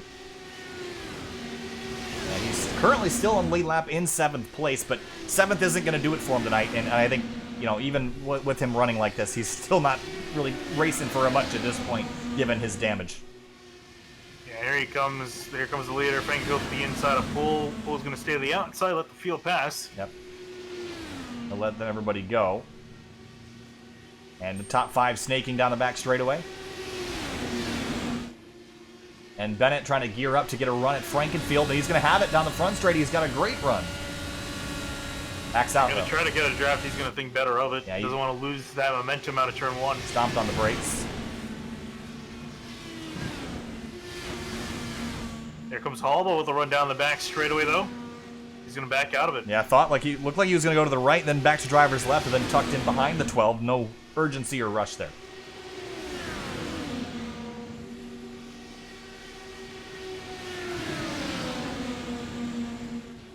So now that we've had a little bit of time, let's take a look at our pit stop sequence because Del Porto, Will Height, and a couple other drivers, they pitted previously, the previous caution before the most recent collision. So they've got 36 laps on their tank of fuel and 17 for the other drivers. So that means that Del Porto and Will Height and others, they have to come to pit lane within the next 10 laps to get their service and continue this race. As the race goes on, we lose drivers left and right. Like it becomes a pretty big risk to get off strategy because you're never really sure if you're gonna be on the right one at the end of the race. Here comes Alba up the inside of Henry Bennett, going to try to keep that car as close to the white line as he can. No, he's going to back out of it because he wasn't able to get clear. Del Porto almost slot up the outside for third, but back off of it. And again, Del Porto's tires are a little bit older, but we haven't really seen a whole lot of speed drop. Obviously, Toledo pop out of line and let the leaders on by. Front five is really the race. John Poole's gone a lap down. Aaron Ruff's got some damage on that car, so that car isn't really going to be competitive. So what you got in this one shot is really the drivers that have an opportunity to win this race.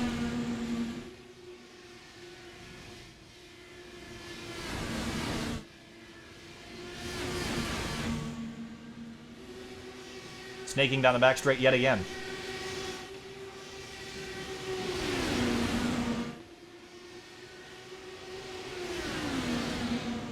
So waiting until the end of this thing, I mean, let's try to plan this out here. So Del Porto, it can go another 5 laps or so, take him to lap 144.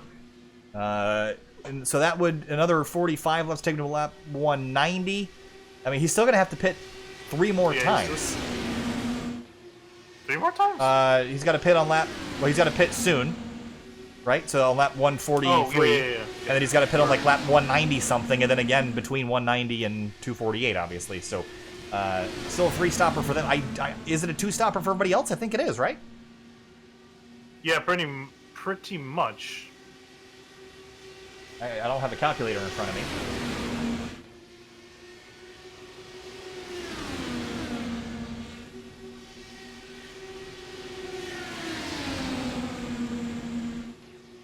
And now it really becomes a very different race than we saw earlier. I mean, there's really only 5 drivers in contention to win this race, so you kind of plan your strategy out differently because you're not racing 15 or 16 drivers. You're only racing 4 others, so it's a lot easier to keep track of what's going on.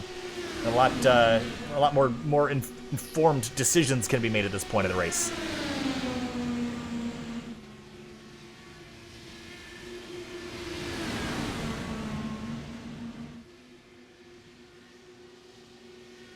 Chris Wilhite, again, the pole sitter tonight. He only led 10 laps before relinquishing it early in the event and starting to lose touch with these front 4.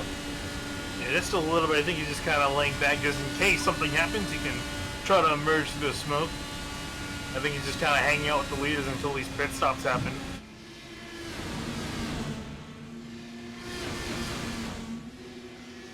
And leaders coming up on John Poole yet again. This to put him 2 laps down. Yeah. Again, I think he knows at this point that it's really going to be difficult for him to win this championship, so I think he's just out here for himself just to kind of finish this one out, but you see that car, he's got to jerk it to the right to keep it from crashing on the front straight.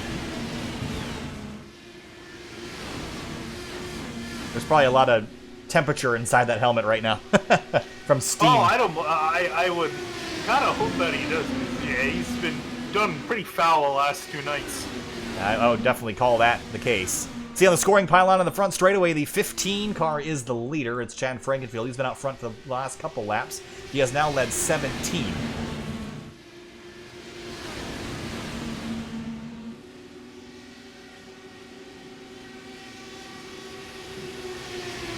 Del Porto led 53 laps in the middle portion of this race, but on older tires has slipped back to 4th, and again, he has to come in very, very soon. He's on his 47th lap, so I'd expect to see this 0-1 and the 7, for that matter, hit pit lane this time by.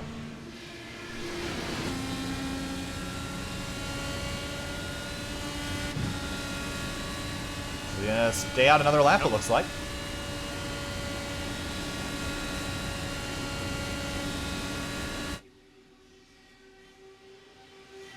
And here comes Bennett. I imagine some of these guys in the back, they might just be trying to, save as much as they can.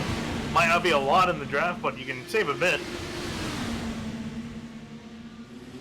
There was some caution laps in there that 0, 1, and 7 could have used, but they're staying up pretty long. We did see, like, what, 49 something earlier with the couple caution laps, so it looks like these drivers can save a fairly significant amount under yellow flag conditions.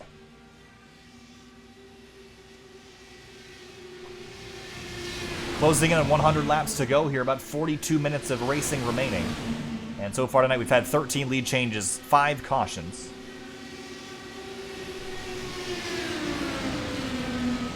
Well, the way these guys can make it on 2 stops, they have to go to 258, or sorry, 158, to try to make it to the end of 2 stops.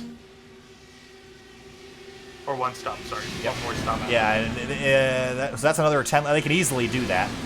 They could go another 10 to 15, really. So it's snaking down the back straight yet again, and Del Porto and Will Height still staying out. This is their 50th lap of running.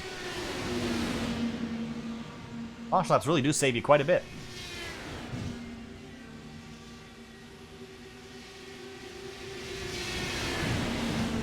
Yeah, you know, Will Height, he's way out of the gas. I think he's trying to save every little drop. Yeah, I don't know. The way he's driving. It's probably not going to help him a whole lot. Definitely doesn't hurt to stretch it, though. Yeah, I mean, they'll definitely need some caution laps if they want to make it on another stop. I still think it's going to be a 2-stopper from here for those two. And remember, I mean, this all goes back to just getting themselves off sequence. And for better or for worse, I mean, sometimes being on a different strategy is helpful, but in a race like this with so few cars left, I think you all want to be on the same strategy.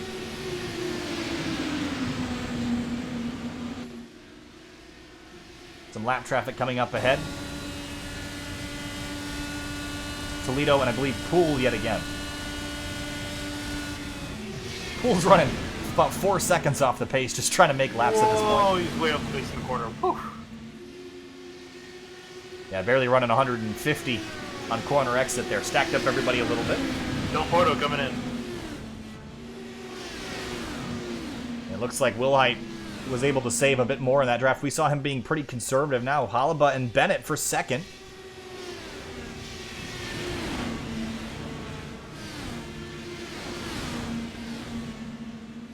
And we should see the 0 or the 7 car rather hit pit lane. Oh, he's got a lot of fuel left in this thing. So he's gone for 54 laps. I mean, how about that? If he could, doing what he's doing, he might be able to do it on 1 more stop if he continues that same strategy next run. Yeah. I mean, he's going to have to go slow to do it, but pitting is a whole lot slower. If he can save gas, he should be able to make it, because these guys are getting really close to the run where they can. He's going to come in now. Leaders will stay out. Halaba, Bennett, and Frankenfield. Yeah, pretty conservative on the pit lane entry, though. And into the pit lane he will go. So, we'll see what happens to the 7 later in this race. Meanwhile, Frankenfield has the lead. Bennett and Halaba still second and third. And now it's only 3 drivers up front.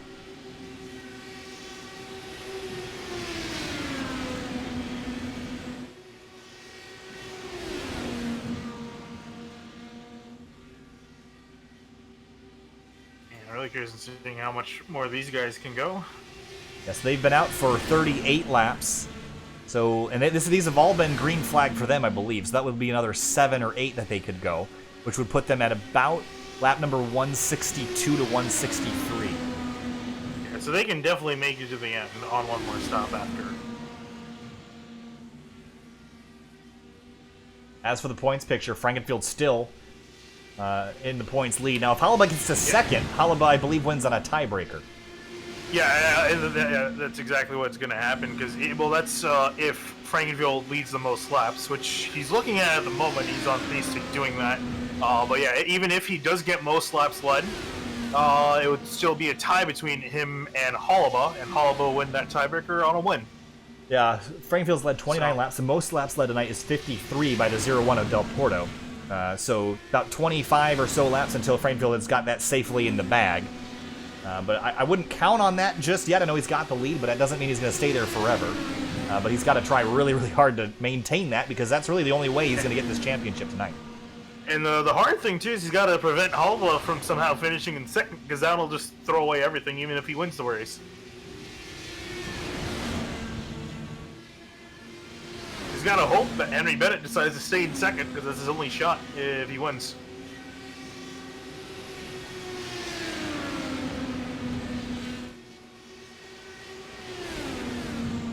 So waiting until these last three will come down for their what should be their final stop of the night. Porto has damage. Oh, no.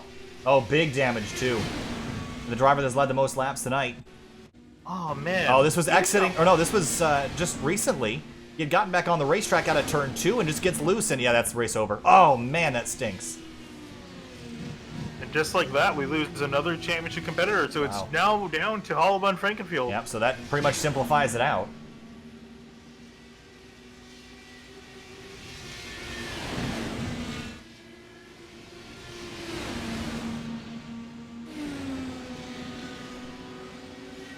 So really, this has gone from what was a 16-car race now down to really 3. And I don't really think Will Height's in a great position to do much with this. So it's really just between these top 3. We still got almost 80 laps to go, something like that. Yeah, just about 90, about 87, I want to say. It's like cars. You got the King, you got Chick Hicks, and Lightning McQueen all 1, 2, 3. It's like the season-ending race at what was the track called? I think it was just called California in the movie. I think it was just called California. I know for the race in the beginning of the movie was like the Motor Speedway of the South or something like that. Yeah, that was essentially Bristol, and then California was essentially Auto Club. Yeah. It was weird because it was like a mix between Bristol and Dover. Yeah, it really was weird, but you gotta get it around copyright somehow, right? Yeah, I guess so. Unfortunately, Chick Hicks in this scenario is not able to win. No. Bennett's not in the championship picture. He's just looking to win this race. The funny thing about the California Speedway in the movie was that they had grandstands all the way around. Did you imagine? Yeah, that's a lot. It'd be like a million people. That would give Le Mans almost a run for its money. That a track that big with grandstands all the way around, because Le Mans could have like 200, and Indy for that matter, 250,000. Yeah, Indy holds like 300,000 something. As we see Holliba and Frankenfield hit pit lane together. Henry Bennett stays out. So they're good to the end on one more stop after this one.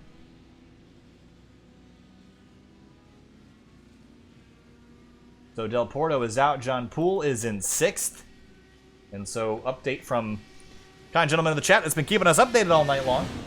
With Poole 6th, Holliba has to finish 2nd to win the championship. So Poole has essentially forced Holliba's hand to perform here. Poole, I don't think is really in position to necessarily win this thing, but he can certainly keep someone else from getting it. Yeah, looking at if he gains any more spots, though, he might be okay to defend his title. Yeah, well, he just actually, as he comes across the line, just passed Del Porto for 6th place. So Frankenfield and Holliba return to the racetrack now as Henry Bennett goes to pit lane. I'm going to try to do some math here on the side.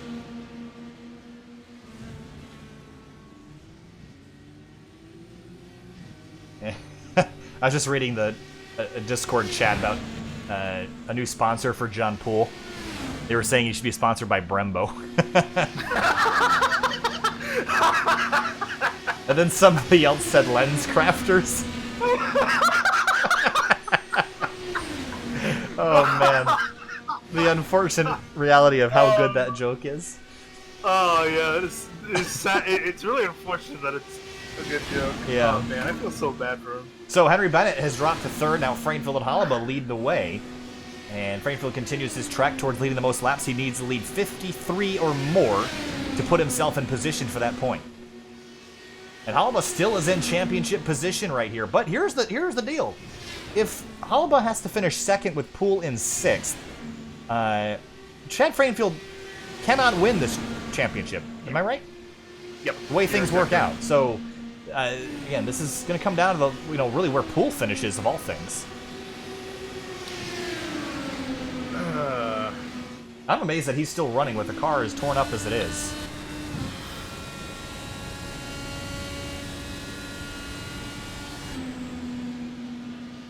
through 3 and 4. He rolls. He's still a couple seconds off the pace, but trying to maintain some semblance of pace around here.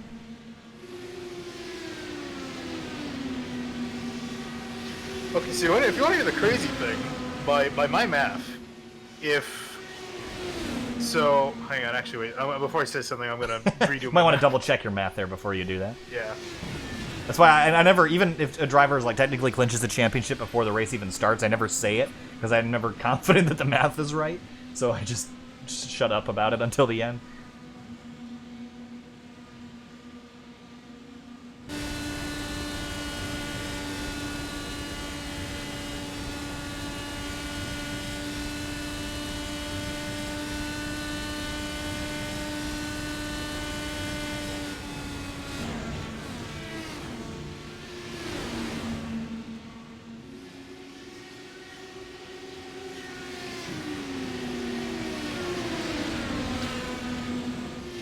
John Poole, actually, speaking of which, never mind. I thought he was about to go a lap down. It's Toledo ahead of Frankenfield. Yep, so Toledo still props for the effort tonight. He's 45 laps down. And yeah, still I would have running. just called it a night at that point. I mean, good for him.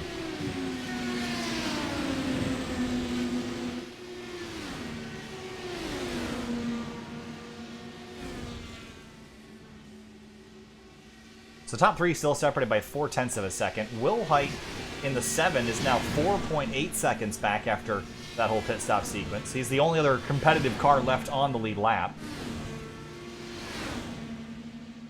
And the only way that John Poole does not finish 6th is if he keeps running and someone else crashes out within the next, 50, 60 laps, or if he crashes out and Toledo gets on by him. So Poole's pretty much lined up for a 6th place finish. That's going to force the hand of these front two. Yeah, so by my math, taking out most laps led at the moment, because we're still not entirely sure who's going to get that just yet. As they run, Frankenfield would have 182 points, Holloway 184, and John Poole 178. Interesting. So Frankenfield now has led 44 laps. He's within 10 of clinching, as of now, the most laps led. Again, the most laps led still the 0-1 of Victor Del Porto with 53. Holloway, though, has led 17, so he's still technically in the running for now, as is Bennett, who's led 42. So there's drivers that could keep Frankenfield from getting that point, but I don't think that's super likely given the way that Frankenfield is maintaining the lead right now. Yeah. And so that, again, if he gets those 2 extra bonus points, he's going to tie with Holloway, but Holloway would still get it because he's got to win earlier on. Actually, wait, no, but then Frankenfield would win. So actually, wait, so then who has the most top... Oh. Go down the line. They're going to run out of stuff to decide this by. Rock, paper, scissors. No, actually, no. Holloway has 2 top 5s to Frankenfield's 1 top 5. I see. Yeah, so that would decide it. John Poole goes a 7th lap down. This is a painful 7th lap down because he hasn't been in the pits for all 7 laps. He's been running. Just the speed in that car not there.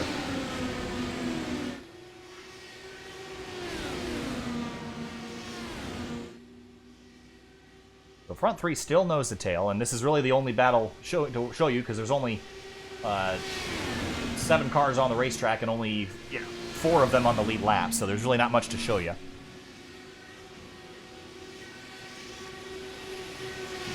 Not much to talk about either. Just kind of letting the sounds do the word or do the speaking here tonight. Yeah, no, it was pretty much only 3 cars really racing on the track. Everyone else is kind of putting around, and even the leaders are putting around because they still got quite a few laps to go. Commentary is really to supplement the video, and when the video does all the talking, there's no point to fill the whole gap with needless commentary. So that's why we're quieted down a little bit.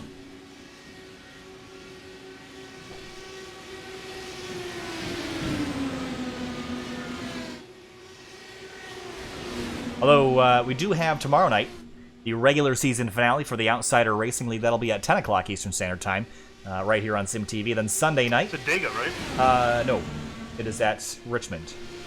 Oh. You're thinking of the official series this week. They're at Talladega.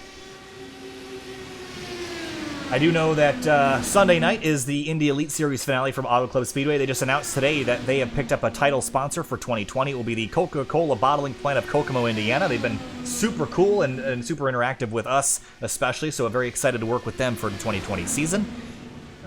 And their 2020 schedule has also been released, so you can check out openwheels.com for more information on the Indy Elite Series, or check our Facebook page, which has all that information as well. 3 Wide also has their final race of the 2019 season, an IndyCar race at Indianapolis coming up this weekend. Yep. Keep your eye out for that link, and not really sure what kind of car count we'll have for that. I'm hoping we'll have more than 5 or 6 cars running at the end of that race, but we'll see how it pans out. Then Tuesday is the season finale for the Fuel Mission 22 Cup Series. That will be from Las Vegas. That'll be a day-to-night race at 9 p.m. Eastern Standard Time. We'll also have the continuation of the Elite Modified Tour from the next track on their schedule. That'll be at 7:30 p.m. right on speed51.com/Elite Modified Tour. And then Grid Life iRacers Crowd Control Cup resumes from Circuit of the Americas on Tuesday at 9. I'll be on the call for that. We'll also have IMSA driver Tom O'Gorman and a bunch of other drivers that run GLTC in the real world. They'll be running on Tuesday at COTA. Yeah, and then the last real event that we have all together really is Washington region, Washington DC region SCCA. Their league is finishing up at Road Atlanta on Wednesday night. I love Road Atlanta. I'm very excited for that race. I don't know about you, Finian, but when we went to South, I just gathered so much more respect for that racetrack, and I enjoy driving it so much more now in the simulator than I did before. Yeah, no, I agree with you too. It wasn't really that high up on my, I guess, favorite tracks or tracks I like the most. Definitely got up there a lot more when I went there. Yeah, it's weird because there's a lot of tracks that like you think you are okay, and I think Road Atlanta was one of those. It's like, oh, it's there, but I didn't consider it one of the best racetracks in the U.S. But because I've been on Watkins Glen before, and I enjoy that track, and it's obviously my favorite one. But Road Atlanta, it's been my go-to practice track lately in iRacing. Whenever I want to just grab a car and test, it fits. I think it fits slower cars almost better than Watkins Glen does, because Watkins Glen's so much straightaway that it can get a little bit boring. Yeah. Where Road Atlanta has really just one long straight, and the other ones are short enough that it's not boring in a car like a Skip Barber or MX-5. You also got a good mix of slow and fast corners compared to the Glen. Glen's a lot of faster corners. Right, and the Glen's really fun with like a lot of cars. And Road Atlanta, I think, is a bit more fun as a hot lapping track. But it's still a fun track to race because there's so many ways to set up passes there. There's just so many. There's so much variety in the kind of corners, as you mentioned. Slow, fast, big elevation change, flat, tall curbs you can jump. It's just a fun racetrack that I just didn't appreciate before. I really wish you'd get a graphical update, iRacing. But beggars can't be choosers, I guess. Poole goes an 8th lap down.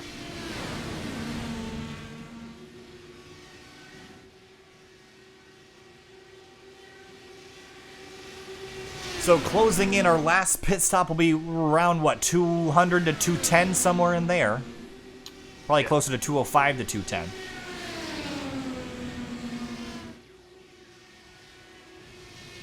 I imagine these guys don't want to really make it a lot closer than they need to. They want to make sure they at least get to the end of the race. And I think John Poole, he has requested to talk, although I don't know if he's hanging out in... Oh, he is. He's in the waiting room. So let's pull in and talk to him real quick. We'll have a conversation. Hey, John Poole, it's Kyle from SimTV. Got a copy? I do have a copy. What's going on, Kyle? Hey, well, I wanted to talk to you because I heard you were available, and I know frustration is a huge understatement after the last 2 nights. Obviously, some driving that people would call pretty poor by any standard. Your thoughts on tonight and your championship runs the past couple days? Well, both times should have put it away, but we didn't. Just didn't have luck fall our way. Last night and tonight, similar incidents occurred, and you can't predict those things, and it's just a part of racing. So I'm still out here logging laps, hoping that something happens to Matt, and possibly I can sneak one out here. Every time you see an accident, you see smoke and you see cars spinning out, I mean, the natural reaction, I think, for a lot of people was just to try to shoot the gap. Why do you think that's kind of become the way to avoid crashes instead of slowing down? Well, especially for a sim here like iRacing, they've introduced ghosting. So sometimes you'll go through a crash full throttle and won't even make contact with any cars. So I guess the mindset from very early on in official racing is that just go full throttle, I'll just go straight through them. And unfortunately, that's just not the case. I of course, I'm not sure, my past, but I come from iRacing's predecessor, NR. There is no ghosting. You hit a car, you hit a car. So I've learned over the years that if there's an accident, you slow down for it, and yeah. All right, hey John. Hey, good luck to the rest of for the rest of the race. Hopefully something works out for you so you can maintain your championship lead. But we'll talk to you later if that's the case. Alrighty, Kyle. Thank you. Absolutely. I think there's definitely some lingering frustration there, and I think had this happened in a vacuum where last night didn't happen, I think it might be a little bit more understandable, from Poole's perspective. But when you look at 2 nights in a row, getting clobbered in a collision where he's completely missed it, and others have just tried to shoot the gap. I mean, that's if I'm John Poole, I'm not forgiving anybody. No. Closing in our last 50 laps here within the next 5 laps or so, and again, pit stops within 10 to 15 laps. Undercut, overcut, what's your call? Honestly, I really don't think it matters at this point a whole lot. If anything, I'd say probably undercut, and you got slightly fresher tires, but again, not going to do you a whole lot. I'd say whatever it is, try to at least stay with the draft and stay with the leaders. Don't do anything too crazy and out of the blue.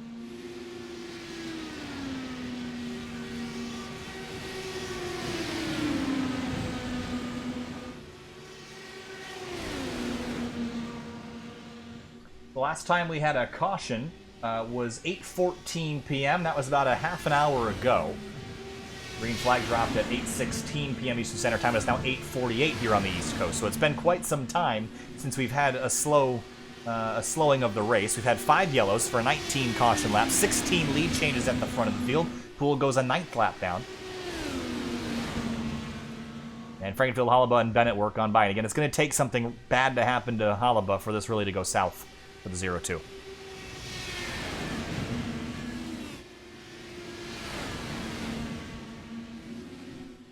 So when do you pit? I mean, are you going to run this tank completely out of fuel? Or are you going to come right when you can make it? What's your call? I would, if anything, I would run out the tank just completely empty. I mean, we only got, 7 cars on the track? You never know if a caution does come out. It could catch you off guard. I would say best thing to do is just run it out of gas. Or at least wait until the others come down. So, how about this? Chris Wilhite in the 7. He pitted 44 laps ago. So he's due in the next couple laps, and he's going to be about 10 laps short. Yeah, and the thing is, he needed to really hope that he can. The other guys came in and that he could draft off of them to save some gas. And I think he's coming in this time. Yep, here he comes. Yeah, so he's going to have to make another stop after this. Yeah, and the frustrating thing is only about a 48, or so you can go about 45 laps. It's going to be about, actually, I misspoke. It's not 10 laps. It's about 3 laps short. How close is that? I mean, that you could probably turn the engine map down a little bit. You could probably lift, but saving 3 laps is still pretty hard. Well, the thing is, you can't even adjust. Oh, I forgot. It's a fixed set. Oh, man. Yeah, he's screwed. So he's just going to have to put it in 6. Just got to hope for the best at that point. Yeah. Lifting early, you might be able to clutch a little bit, but it's still not going to necessarily work out for him. 48 laps to go next time by.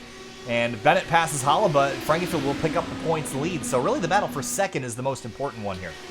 Yeah, and, Pringle's kind of become a Henry Bennett fan. I would hope he has, because he needs Bennett to try to get around Hollaba so that way he can secure the title. And it's funny, too, an interesting similar thing happened in Formula 1. Lewis Hamilton, I think he was leading the race. He was trying to back up third. He was trying to back up second place, which I think was Rosberg.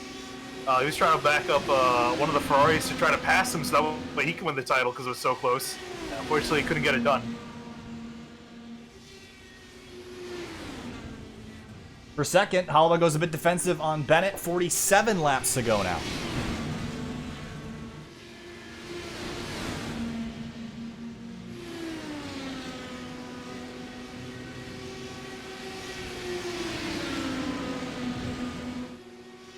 Wilhite has made his stop. He's 2 laps down, back in 5th. Was our pole sitter tonight. Again, his night back as low as 8th, as high as 1st.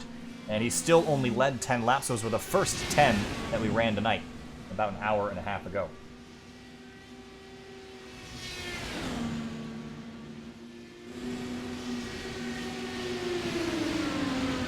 I'm looking at the lap times here, Finney. We're about 3 to 4 tenths off pace. And I think, if anything, I would pit early just to get some clean air if I'm second or third. I mean, if I'm Frankenfield, it doesn't matter. But if I'm Henry Bennett, I'd come in a couple laps before and just try to run a couple laps in clean air and run at full speed. Because tucked in behind, you're not quite going at capacity. I mean, yeah, but the only reason a lot of them are running that time is because they're, how do I say this? Is that I think it's because they're getting the draft and then getting caught back up in it. I don't think the cleaner is really going to do a whole lot. Might help you out, but it also might not help you out because I just saw a big bloom. It wasn't really running a whole lot faster on a cleaner, so I don't know. It's kind of a difficult thing to decide on here. So this time by will be 43 laps to go. The pit window is officially open, and we're within the last pit stop to the end of this race. They can only go a couple more laps. I mean, they can really only go 4 at most for Bennett. I wonder if anyone will peel off from the end of the line here.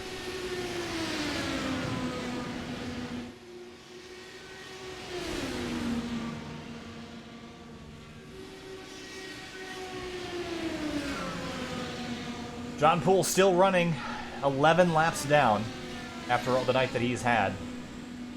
And got to give May for effort. Oh, was there a smoke in 3 and 4? I don't know if that was the 20 returning to the racetrack from a blink, but we'll stay good. I think that was in returning from a blink. Yeah. And Halaba hits pit lane, a lap 2:07. He'll be the first one to come down.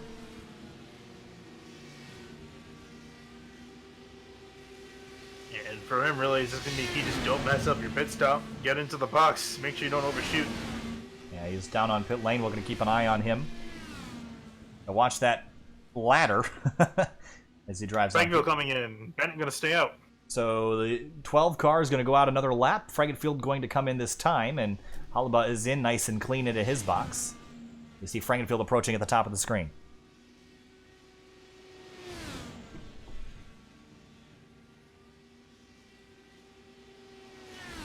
And I imagine we're probably going to see Bennett come in.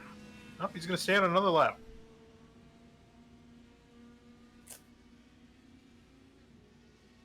Into the box goes Frankenfield, and they'll go up on the jacks. Where is Halaba now? Accelerating out into the back straightaway and into turn 3.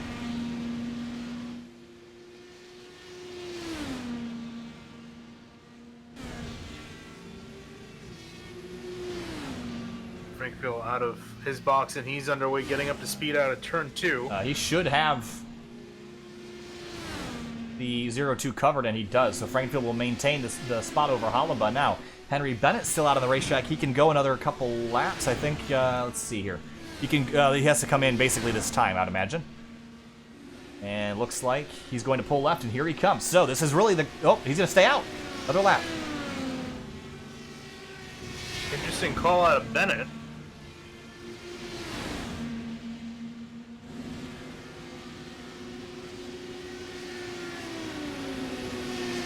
Gets a little bit of a toe off of John Poole and gets by him.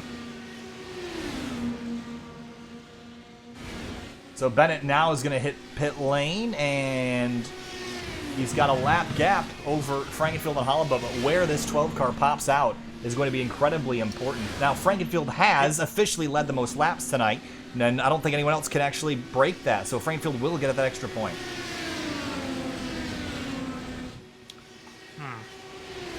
It'll be interesting indeed where Bennett's going to end up. Because I think what he might have done... Oh, he's going to get past. He's gone. It's going to be a big gap. Frankenfield and Halaba way clear of Bennett, who just now... Oh, I forgot it's a lap. I was going to say, I was like, he's way behind, but no. Yeah, and I think Bennett might have done here, I think he figured that these guys, they might take a little bit for their tires to get up to temp while they're running out there, so he might have put a gap on him. He's leaving the pits now. Oh, here we go. This is going to be a tight one. You see the 2 cars at the top of the screen here as they come into the picture. Throttles up, and he's going to have this by a huge margin. For second, though, Halaba on. Chad Frankenfield tucks back in line, but Henry Bennett goes to the lead. How does this change the championship picture? How does this change the picture indeed? Hold on, I got to read you some meth. Meth or math? Redo some... Don't do drugs, kids.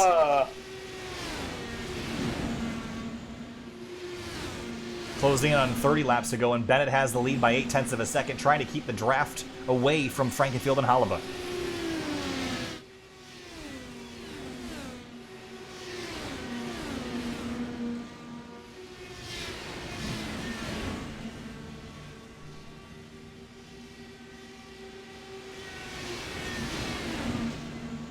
Chris Wilhite, for now, is on the lead lap, but I still think he's going to have to come into pit lane at some point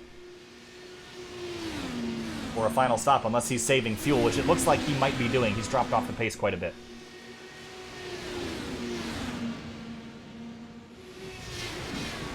Bennett's lead has been erased, and I'm not even sure if you're going to have the math done by the time Frankenfield gets back to Bennett. Yeah, I was going to say, well, currently Frankenfield's got it the way they're... Or, sorry, Holliba's got it.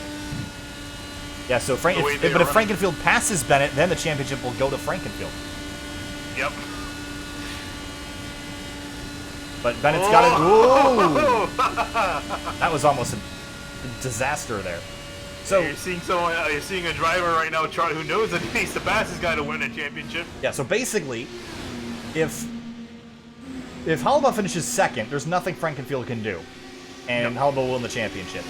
If Henry Bennett finishes second, and Holleba finishes third, then Frankenfield wins the championship. So really, the 12 car finishes third, it's game over for Frankenfield. So Chad's got to figure out how to get by the 12 without letting the 0-2 also get by him. That's a pretty challenging task. Oh, Holleba almost got into Frankenfield. That could have been dicey. And Chad's going to go deep into turn 3 underneath the 12 for the top spot, and he will have it out of 4. Not quite. Bennett still got to run. He's got to hope that he can clear him on entry, which he should be able to do. Oh, Bennett's going to get a great run around the outside, though. And Holliba's going to take this opportunity to smell blood in the water, but not close enough to do anything with it. Blocked by the 12.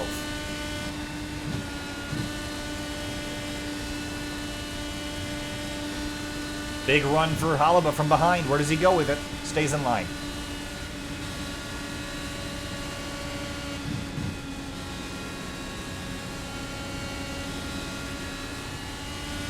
For second, here comes Holleba. Good. Yep. If the 0-2 finishes in front of Frankenfield, there's nothing that Frankenfield can do about it. And Matt's gone to second.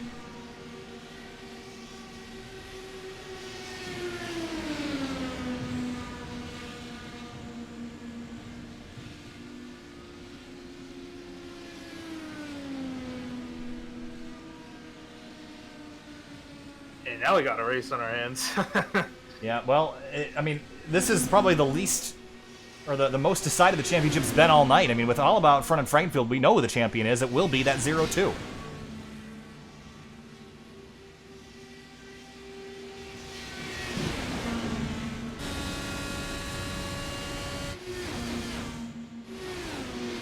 Yeah, and Frankenfield pretty much he has to win this race the way they're running right now, because Holleba is more likely than not going to finish in third.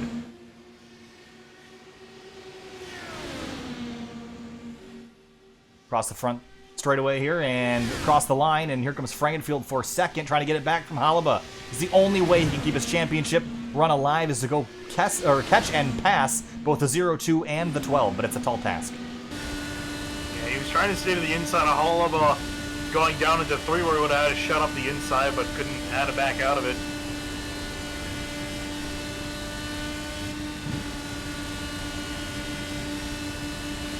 Gonna try again.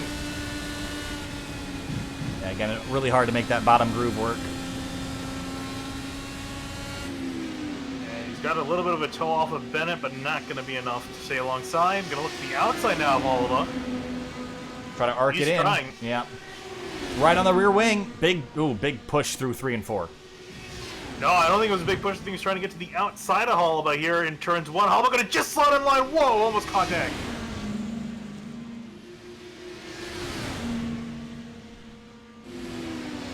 Guys playing with inches. Bennett still holds the lead. And I think John Poole is trying to do some sort of rain dance to hope that both these guys take themselves out, because then he would get the title.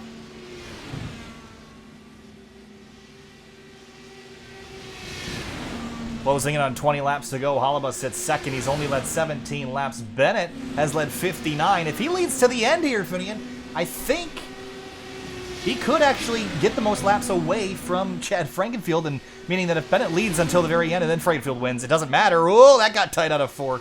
If Bennett leads towards the end and then Frankenfield gets it back away, it might not mean that Frankenfield wins, even if Halaba finishes third.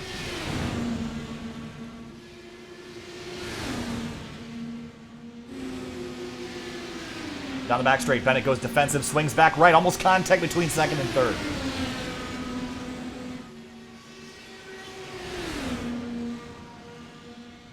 Nose to tail, 1 through 3. And here comes Frankville up the inside, 1 and 2. This is a ballsy move. Didn't really work a whole lot the last few times. He's probably going to lose second here as well. Halaba's going to throttle up. No, didn't get a great run through 2. He's going to take a look into 3 and 4, though. Backs out.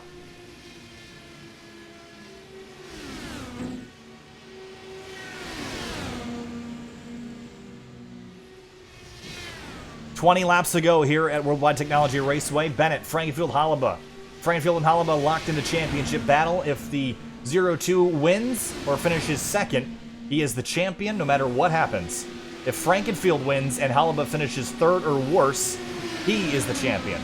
If neither of these guys finish as high up as they are, then John Poole will be the champion. Coming down to it, the last 7 minutes of racing at Gateway.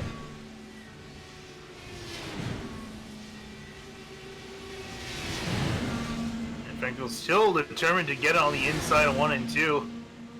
And so far he's lucky he hasn't lost that second place back to Matt Halaba. Halaba going to be on the outside in 3, but we know that's not going to work.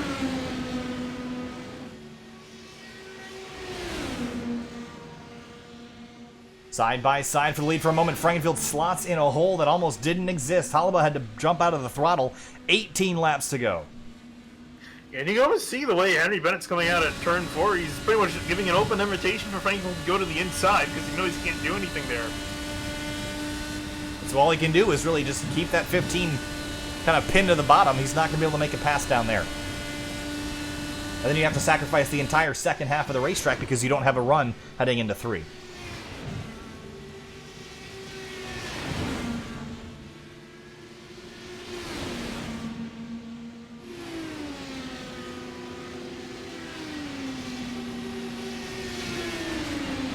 Coming to 16 laps to go.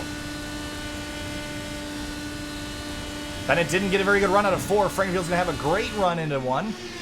But is it going to be enough? It's got to have a huge overlap into 1 to make this pass stick. He's clear for a moment, but going to lose it all back here. Yeah, that run off the corner. Wow, Bennett almost gets into the safer barrier with the run off the corner. And Halaba sees a hole on the outside open. He's going to go for it.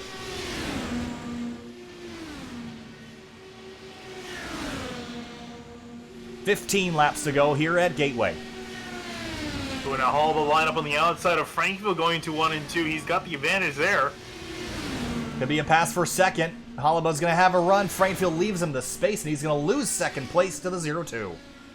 And now he's back at square 1, and he's got to get past both these guys, and he's really running out of laps now. He's only got about 14, 13 laps to go. Again, if Bennett leads another 10 laps, it doesn't matter what Frankenfield does, because he's not going to be able to win the championship unless he also has that most laps led point, which he may not have if Bennett leads to the end of this race. Frankenfield needs to win.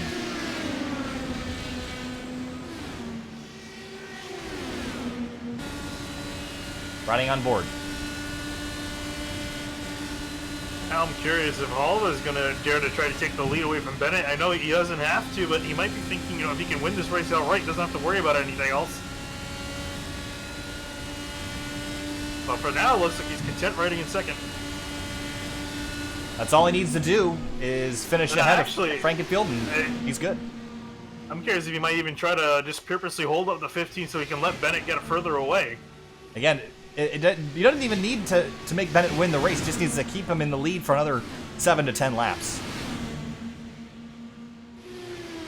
Frankenfield had a run on the 0-2, but wasn't able to go anywhere with it. And you see Bennett now beginning to pull away. I think you're right about the Halaba holding up Frankenfield a touch. Yeah, I've noticed the way he's been driving. He's kind of let Bennett get up there. That was Bennett slowly drifting away. Yeah, it was another slow lap for the 0-2. And Frankenfield dove into one and still stuck. Strategy being played by Halaba. Bennett leads the way.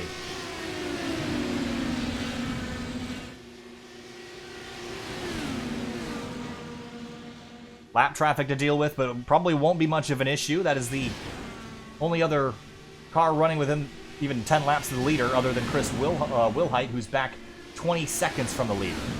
And still trying to save fuel to the end, and we're unsure if he'll even make it. Frankfield up the inside of Halaba. This is a chance for him to finally get back into second place and chase down Bennett. Here he goes. He's got it. He's got it now. If Frankenfield can catch and pass Bennett without letting Halaba get by, then he could win this race, but he doesn't have all 10 laps left or 9 laps left. Frankenfield has led 79, Bennett has led 73, so if Bennett leads until about 3 or 4 to go, then it doesn't matter what Frankenfield does.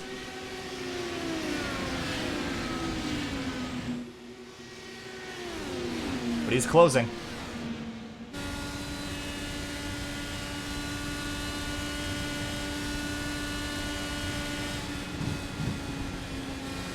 Halaba seems like he's lost some pace here, Finney. He's struggling to keep up.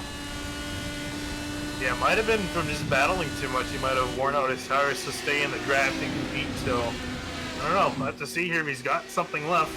And now he's at the wheel with Henry Bennett, and hoping that Bennett can keep Frankenfield behind. Bennett swings left, now back to the right. Frankenfield closes the gap down to 0.3 of a second. 7 laps to go.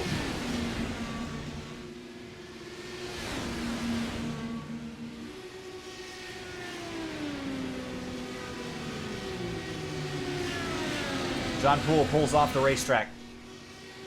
Gonna sacrifice the end of his race after getting caught up in a multi-car collision.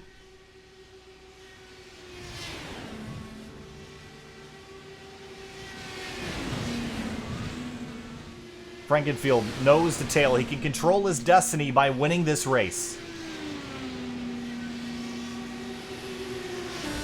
It looks like he's really struggling to get up to Bennett, and remember, this is kind of the point in the run that we really saw these guys start to struggle being in behind each other compared to the way they were earlier. So it's really going to be hard to get to Bennett now. With 5 laps to go, here's the points picture. If Frankenfield wins this race and Bennett finishes second, he doesn't need to lead the most laps. But if he wants to win this championship, he needs to have the most laps led and be a position in front of Halaba. The problem is that Bennett is in front of him, and Bennett, if he leads to the end of this race and wins the most laps led, that tiebreaker goes to Halaba, and he will end up winning the championship regardless. So Frankfield's here, and he's going to have to get really aggressive. 4 laps to go and a swing to the bottom.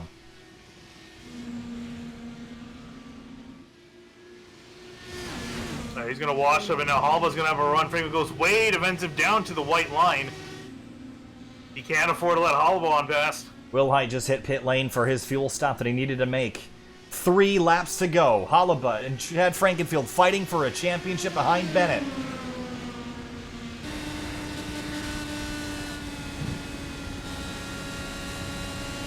It'll be 2.5 miles next time at the start-finish line.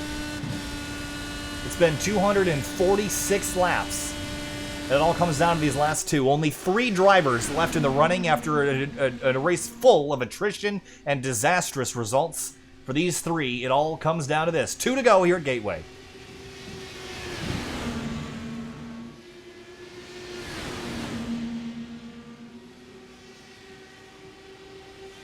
I don't know. I think Franklin's going to put all his hopes on a last lap pass here.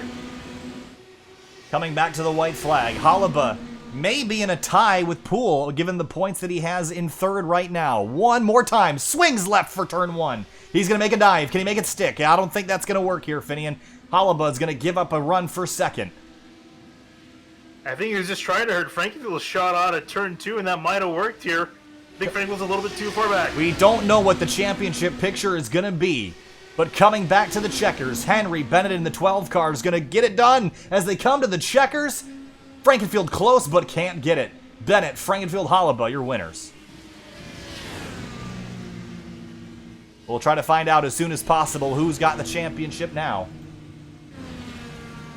But it either is Halaba or it's going to be Poole, depending on how things work out here with bonus points and such. It should be Halaba. I don't think Poole. Yeah. But I'm hearing with Halaba in 3rd, it might have been a tie between the 0-2 and 20. So we're not going to call it yet until we have official confirmation. But for the 12, he gets it done.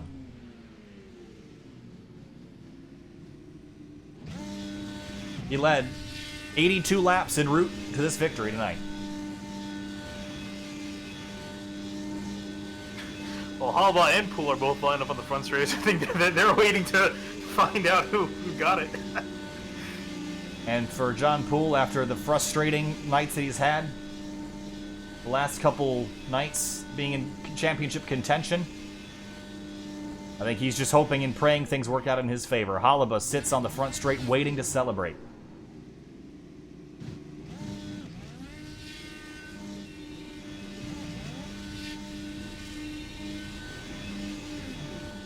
John Poole rolling around through 1 and 2, still haven't heard a word.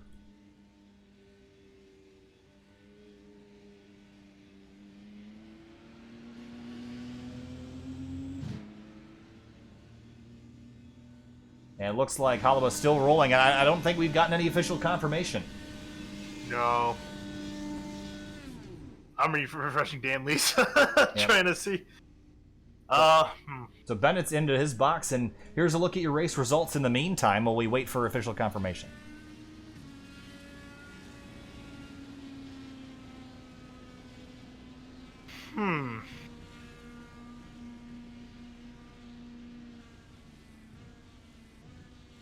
Has John Poole led a lap? I don't. Let's find out. It looks like he led 3. Oh, okay. Okay, so, So here's the interesting thing. So with Poole in 6th and Halaba finishing in 3rd, that would mean that Halaba gained 14 of the 18 points he was back. But then there's also a thing with this series: if you finish on the lead lap, you get an extra 4 bonus points. So that's a tie. So that would tie them. And then between Poole and Halaba, both have a win.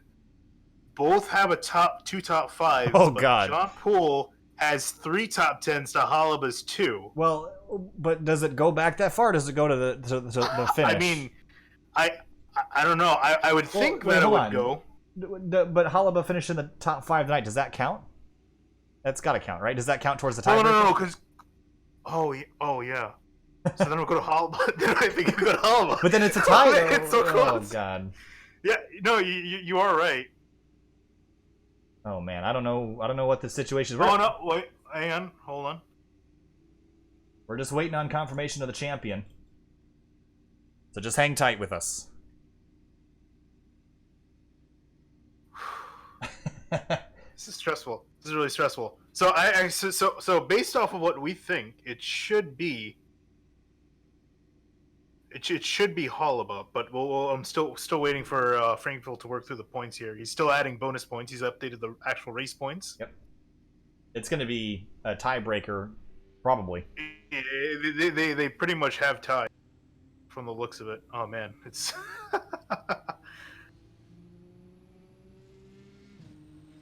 talk about a nail biter. Yeah, I guess so. And just think back to John Poole's collision. If the drivers behind him had the presence of mind to slow down for that accident, it'd be a very different story.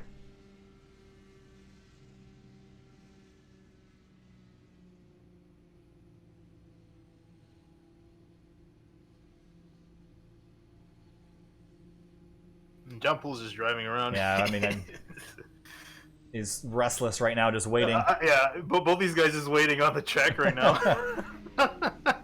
Oh, man. Yeah, Poole goes around. I think, hey, is he trying to get some of his laps back after the race ended? He put himself in a bit better blame spot. a guy for trying.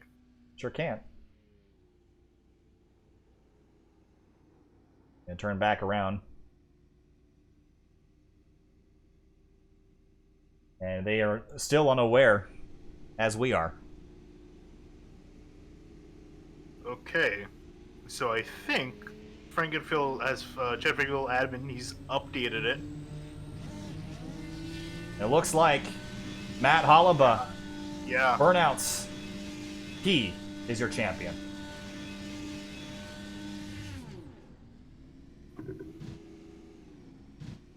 If that already didn't sting enough for John Poole after last night, this is going to sting even more. Yeah, and a tiebreaker finish. Halaba does his burnouts. We'll be back to talk to him in just a moment here, so stay with us. We'll be right back for interviews.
Welcome back live to SimTV. We're here now with our race winner, Henry Bennett, driving the number 12 car tonight. Started second, finished first tonight, Henry. Middle of the race, you were kind of running inside the top 5. A lot of attrition out there tonight, but you held on at the end. The pit stop is what did it for you. Walk us through your night and your victory.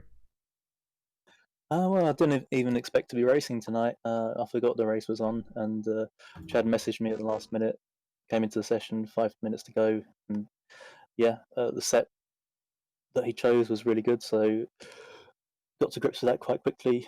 Second in qualifying, and then raced really well. There wasn't a huge amount of fall off with the front tires, so you could stay in a pack, but passing was difficult, as you probably saw on the low side. You just couldn't pass after a few laps. So later in the race, I just decided to hang with the pack, not bother passing and save fuel, and that's what allowed me to stay out. I think it was about 3 laps longer, so I could fill up with less fuel and come out in the lead.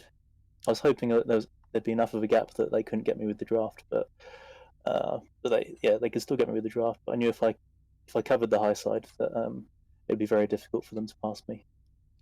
And I know it's been a long night for you, so I'm going to let you get back and rest a little bit. But hey, congratulations. Race win after leading the most laps tonight. We'll talk to you later. Thank you. We're on now to Chad Frankenfield, second place tonight, just shy of a title. Chad, a strong run tonight, led a bunch of laps, but not enough in the end. Walk us through your evening. Honestly, I just came into tonight with the mindset of just having fun and trying to get a win. In Indianapolis, we were leading and got neck coated, and then we're leading at Pocono and had an issue. So tonight it was just it was tough. It was an interesting setup. Early in the run, you could really pass, and then obviously late in the run, and I think we did everything we could as a league to make sure we put on a good race for Gateway. I thought it was a really good race from the standpoint there was tons of passing, tons of maneuvering around. But I did everything I could. So hats off to Matt and John. They came down to a tiebreaker, so it was a pretty special season. I know it wasn't quite a championship, but great run in the end there, Chad. Thanks for talking. We'll talk to you later. Yeah, and thank you guys for broadcast. I know it was a long night, so just thank you guys for coming on board. Sure thing. Moving on now to Matt Hollaba tonight. Got it done, and Matt, I know that it was kind of a question mark there in the closing moments. You weren't really sure where you're going to pan out, but a third place was just enough to do it tonight. First of all, congratulations, and walk us through your night and how much number crunching and calculations were going on, or were you just kind of figuring out where it was going to happen after the race? So I had Jason Brophy crewing for me for the entire race. Unfortunately, he had to leave as soon as the race ended. I had him in my ear the whole time doing the math, telling me where I had to finish, versus Victor, versus Chad, versus John. Gotta say, just hats off to John there. It sucks that that's how his championship ended. I feel for him, man. That happened last night too. Pretty much exactly the same scenario in the Fuel IndyCar series. He's one of the best people I've ever raced in Indy Fixed, period. So just hats off to him. Put on a hell of a fight. I just want to thank my work for giving me the day off. Thank you, D. Pizza Hut. Thank you very much. Thank my mom and dad. Before you guys pulled me in here, they were watching the whole thing. I set it up for them right before qualifying. They ran in here, qualified, and I know that's not what you asked me, but I'm just at a loss for words right now. I'm talking a lot, but I don't know what I'm talking about. Well, I know there's a lot going through your head right now, but looking back at these Indy cars, especially at Gateway, I think everyone came in tonight a little bit unsure about how this car was going to race at a track like this, given Fuel's conundrum a couple weeks ago where it was so difficult to pass. And it really was not easy tonight, but how much better was it with this updated setup? Oh, this setup was phenomenal. I believe, I don't know who built it, but if you're out there, good job. Did a great job. So much better than the previous one. Also, good job to Chad for dropping the track temp just a little bit to give us a bit more mechanical grip to play with. It was definitely difficult to pass, but it wasn't impossible. I mean, if the guy in front of you made a mistake, like in the past, there was still nothing you could do about it, even if they made a mistake. Now, if they make a mistake and they check up, you can if you find a hole, you can take it. And it wasn't like that before. So just hats off to everyone involved in the weather and the setup. Yeah, It seems like you got a lot of processing to do, Matt. So hey, go celebrate it, grab a drink, hang out, go watch the race replay, and enjoy the victory celebration. I most certainly will. I will say that I got to figure out what the heck I'm going to do about airfare and hotels because I'm in Washington State. I got to figure out how to get from Washington to St. Louis this coming August. Yeah. That's going to be yeah. So actually, we have to address that because I don't think we told anybody. But the championship or champion of this series gets tickets to the Real World IndyCar Gateway race. So that's exciting, and it's obviously a very cool event to go to, and it's a bucket list racetrack for me to go to as well. So enjoy that, celebrate, and go get your travel plans figured out because it's going to be a fun one to watch. Oh yeah, and thank you to World Wide Technology for sponsoring this whole thing. Yeah, this is amazing. I'm going to have a lot of fun there. It's going to be my first IndyCar oval race. All right, man. Hey, congratulations. We'll talk to you later. Enjoy it. Yep. Have a good night, man. You too. And with that, that's going to do it for us tonight, Finian. 248 laps, a really, really long event, but the season champion Matt Hollaba going to celebrate with tickets to the IndyCar event at Gateway next season. Your thoughts after a long and attrition-filled IndyCar race here for the Pit Lane Parley 500. Yeah, definitely. Congrats to Matt doing everything he needed to do to get this get the championship in this race. Pretty much ran it flawlessly. Didn't really make a whole lot of mistakes, if any. But definitely, got a hats off to John Poole for doing everything he could to stay in there. He could have thrown in the towel, but he kept it in, kept trying to put in laps, just hoping that he could have gotten it, and he ended up tying. Unfortunately, didn't win the tiebreaker, and that's what cost him this championship. So yeah, definitely have to give him a pat on the back for what he's done the last 2 nights. For that, that's going to do it for us tonight. Make sure you join us tomorrow at 10 o'clock p.m. Eastern Standard Time. We'll be in Richmond, Virginia for the Outsider Racing League regular season finale before they begin their chase. Thank you so much for watching, and have a good night.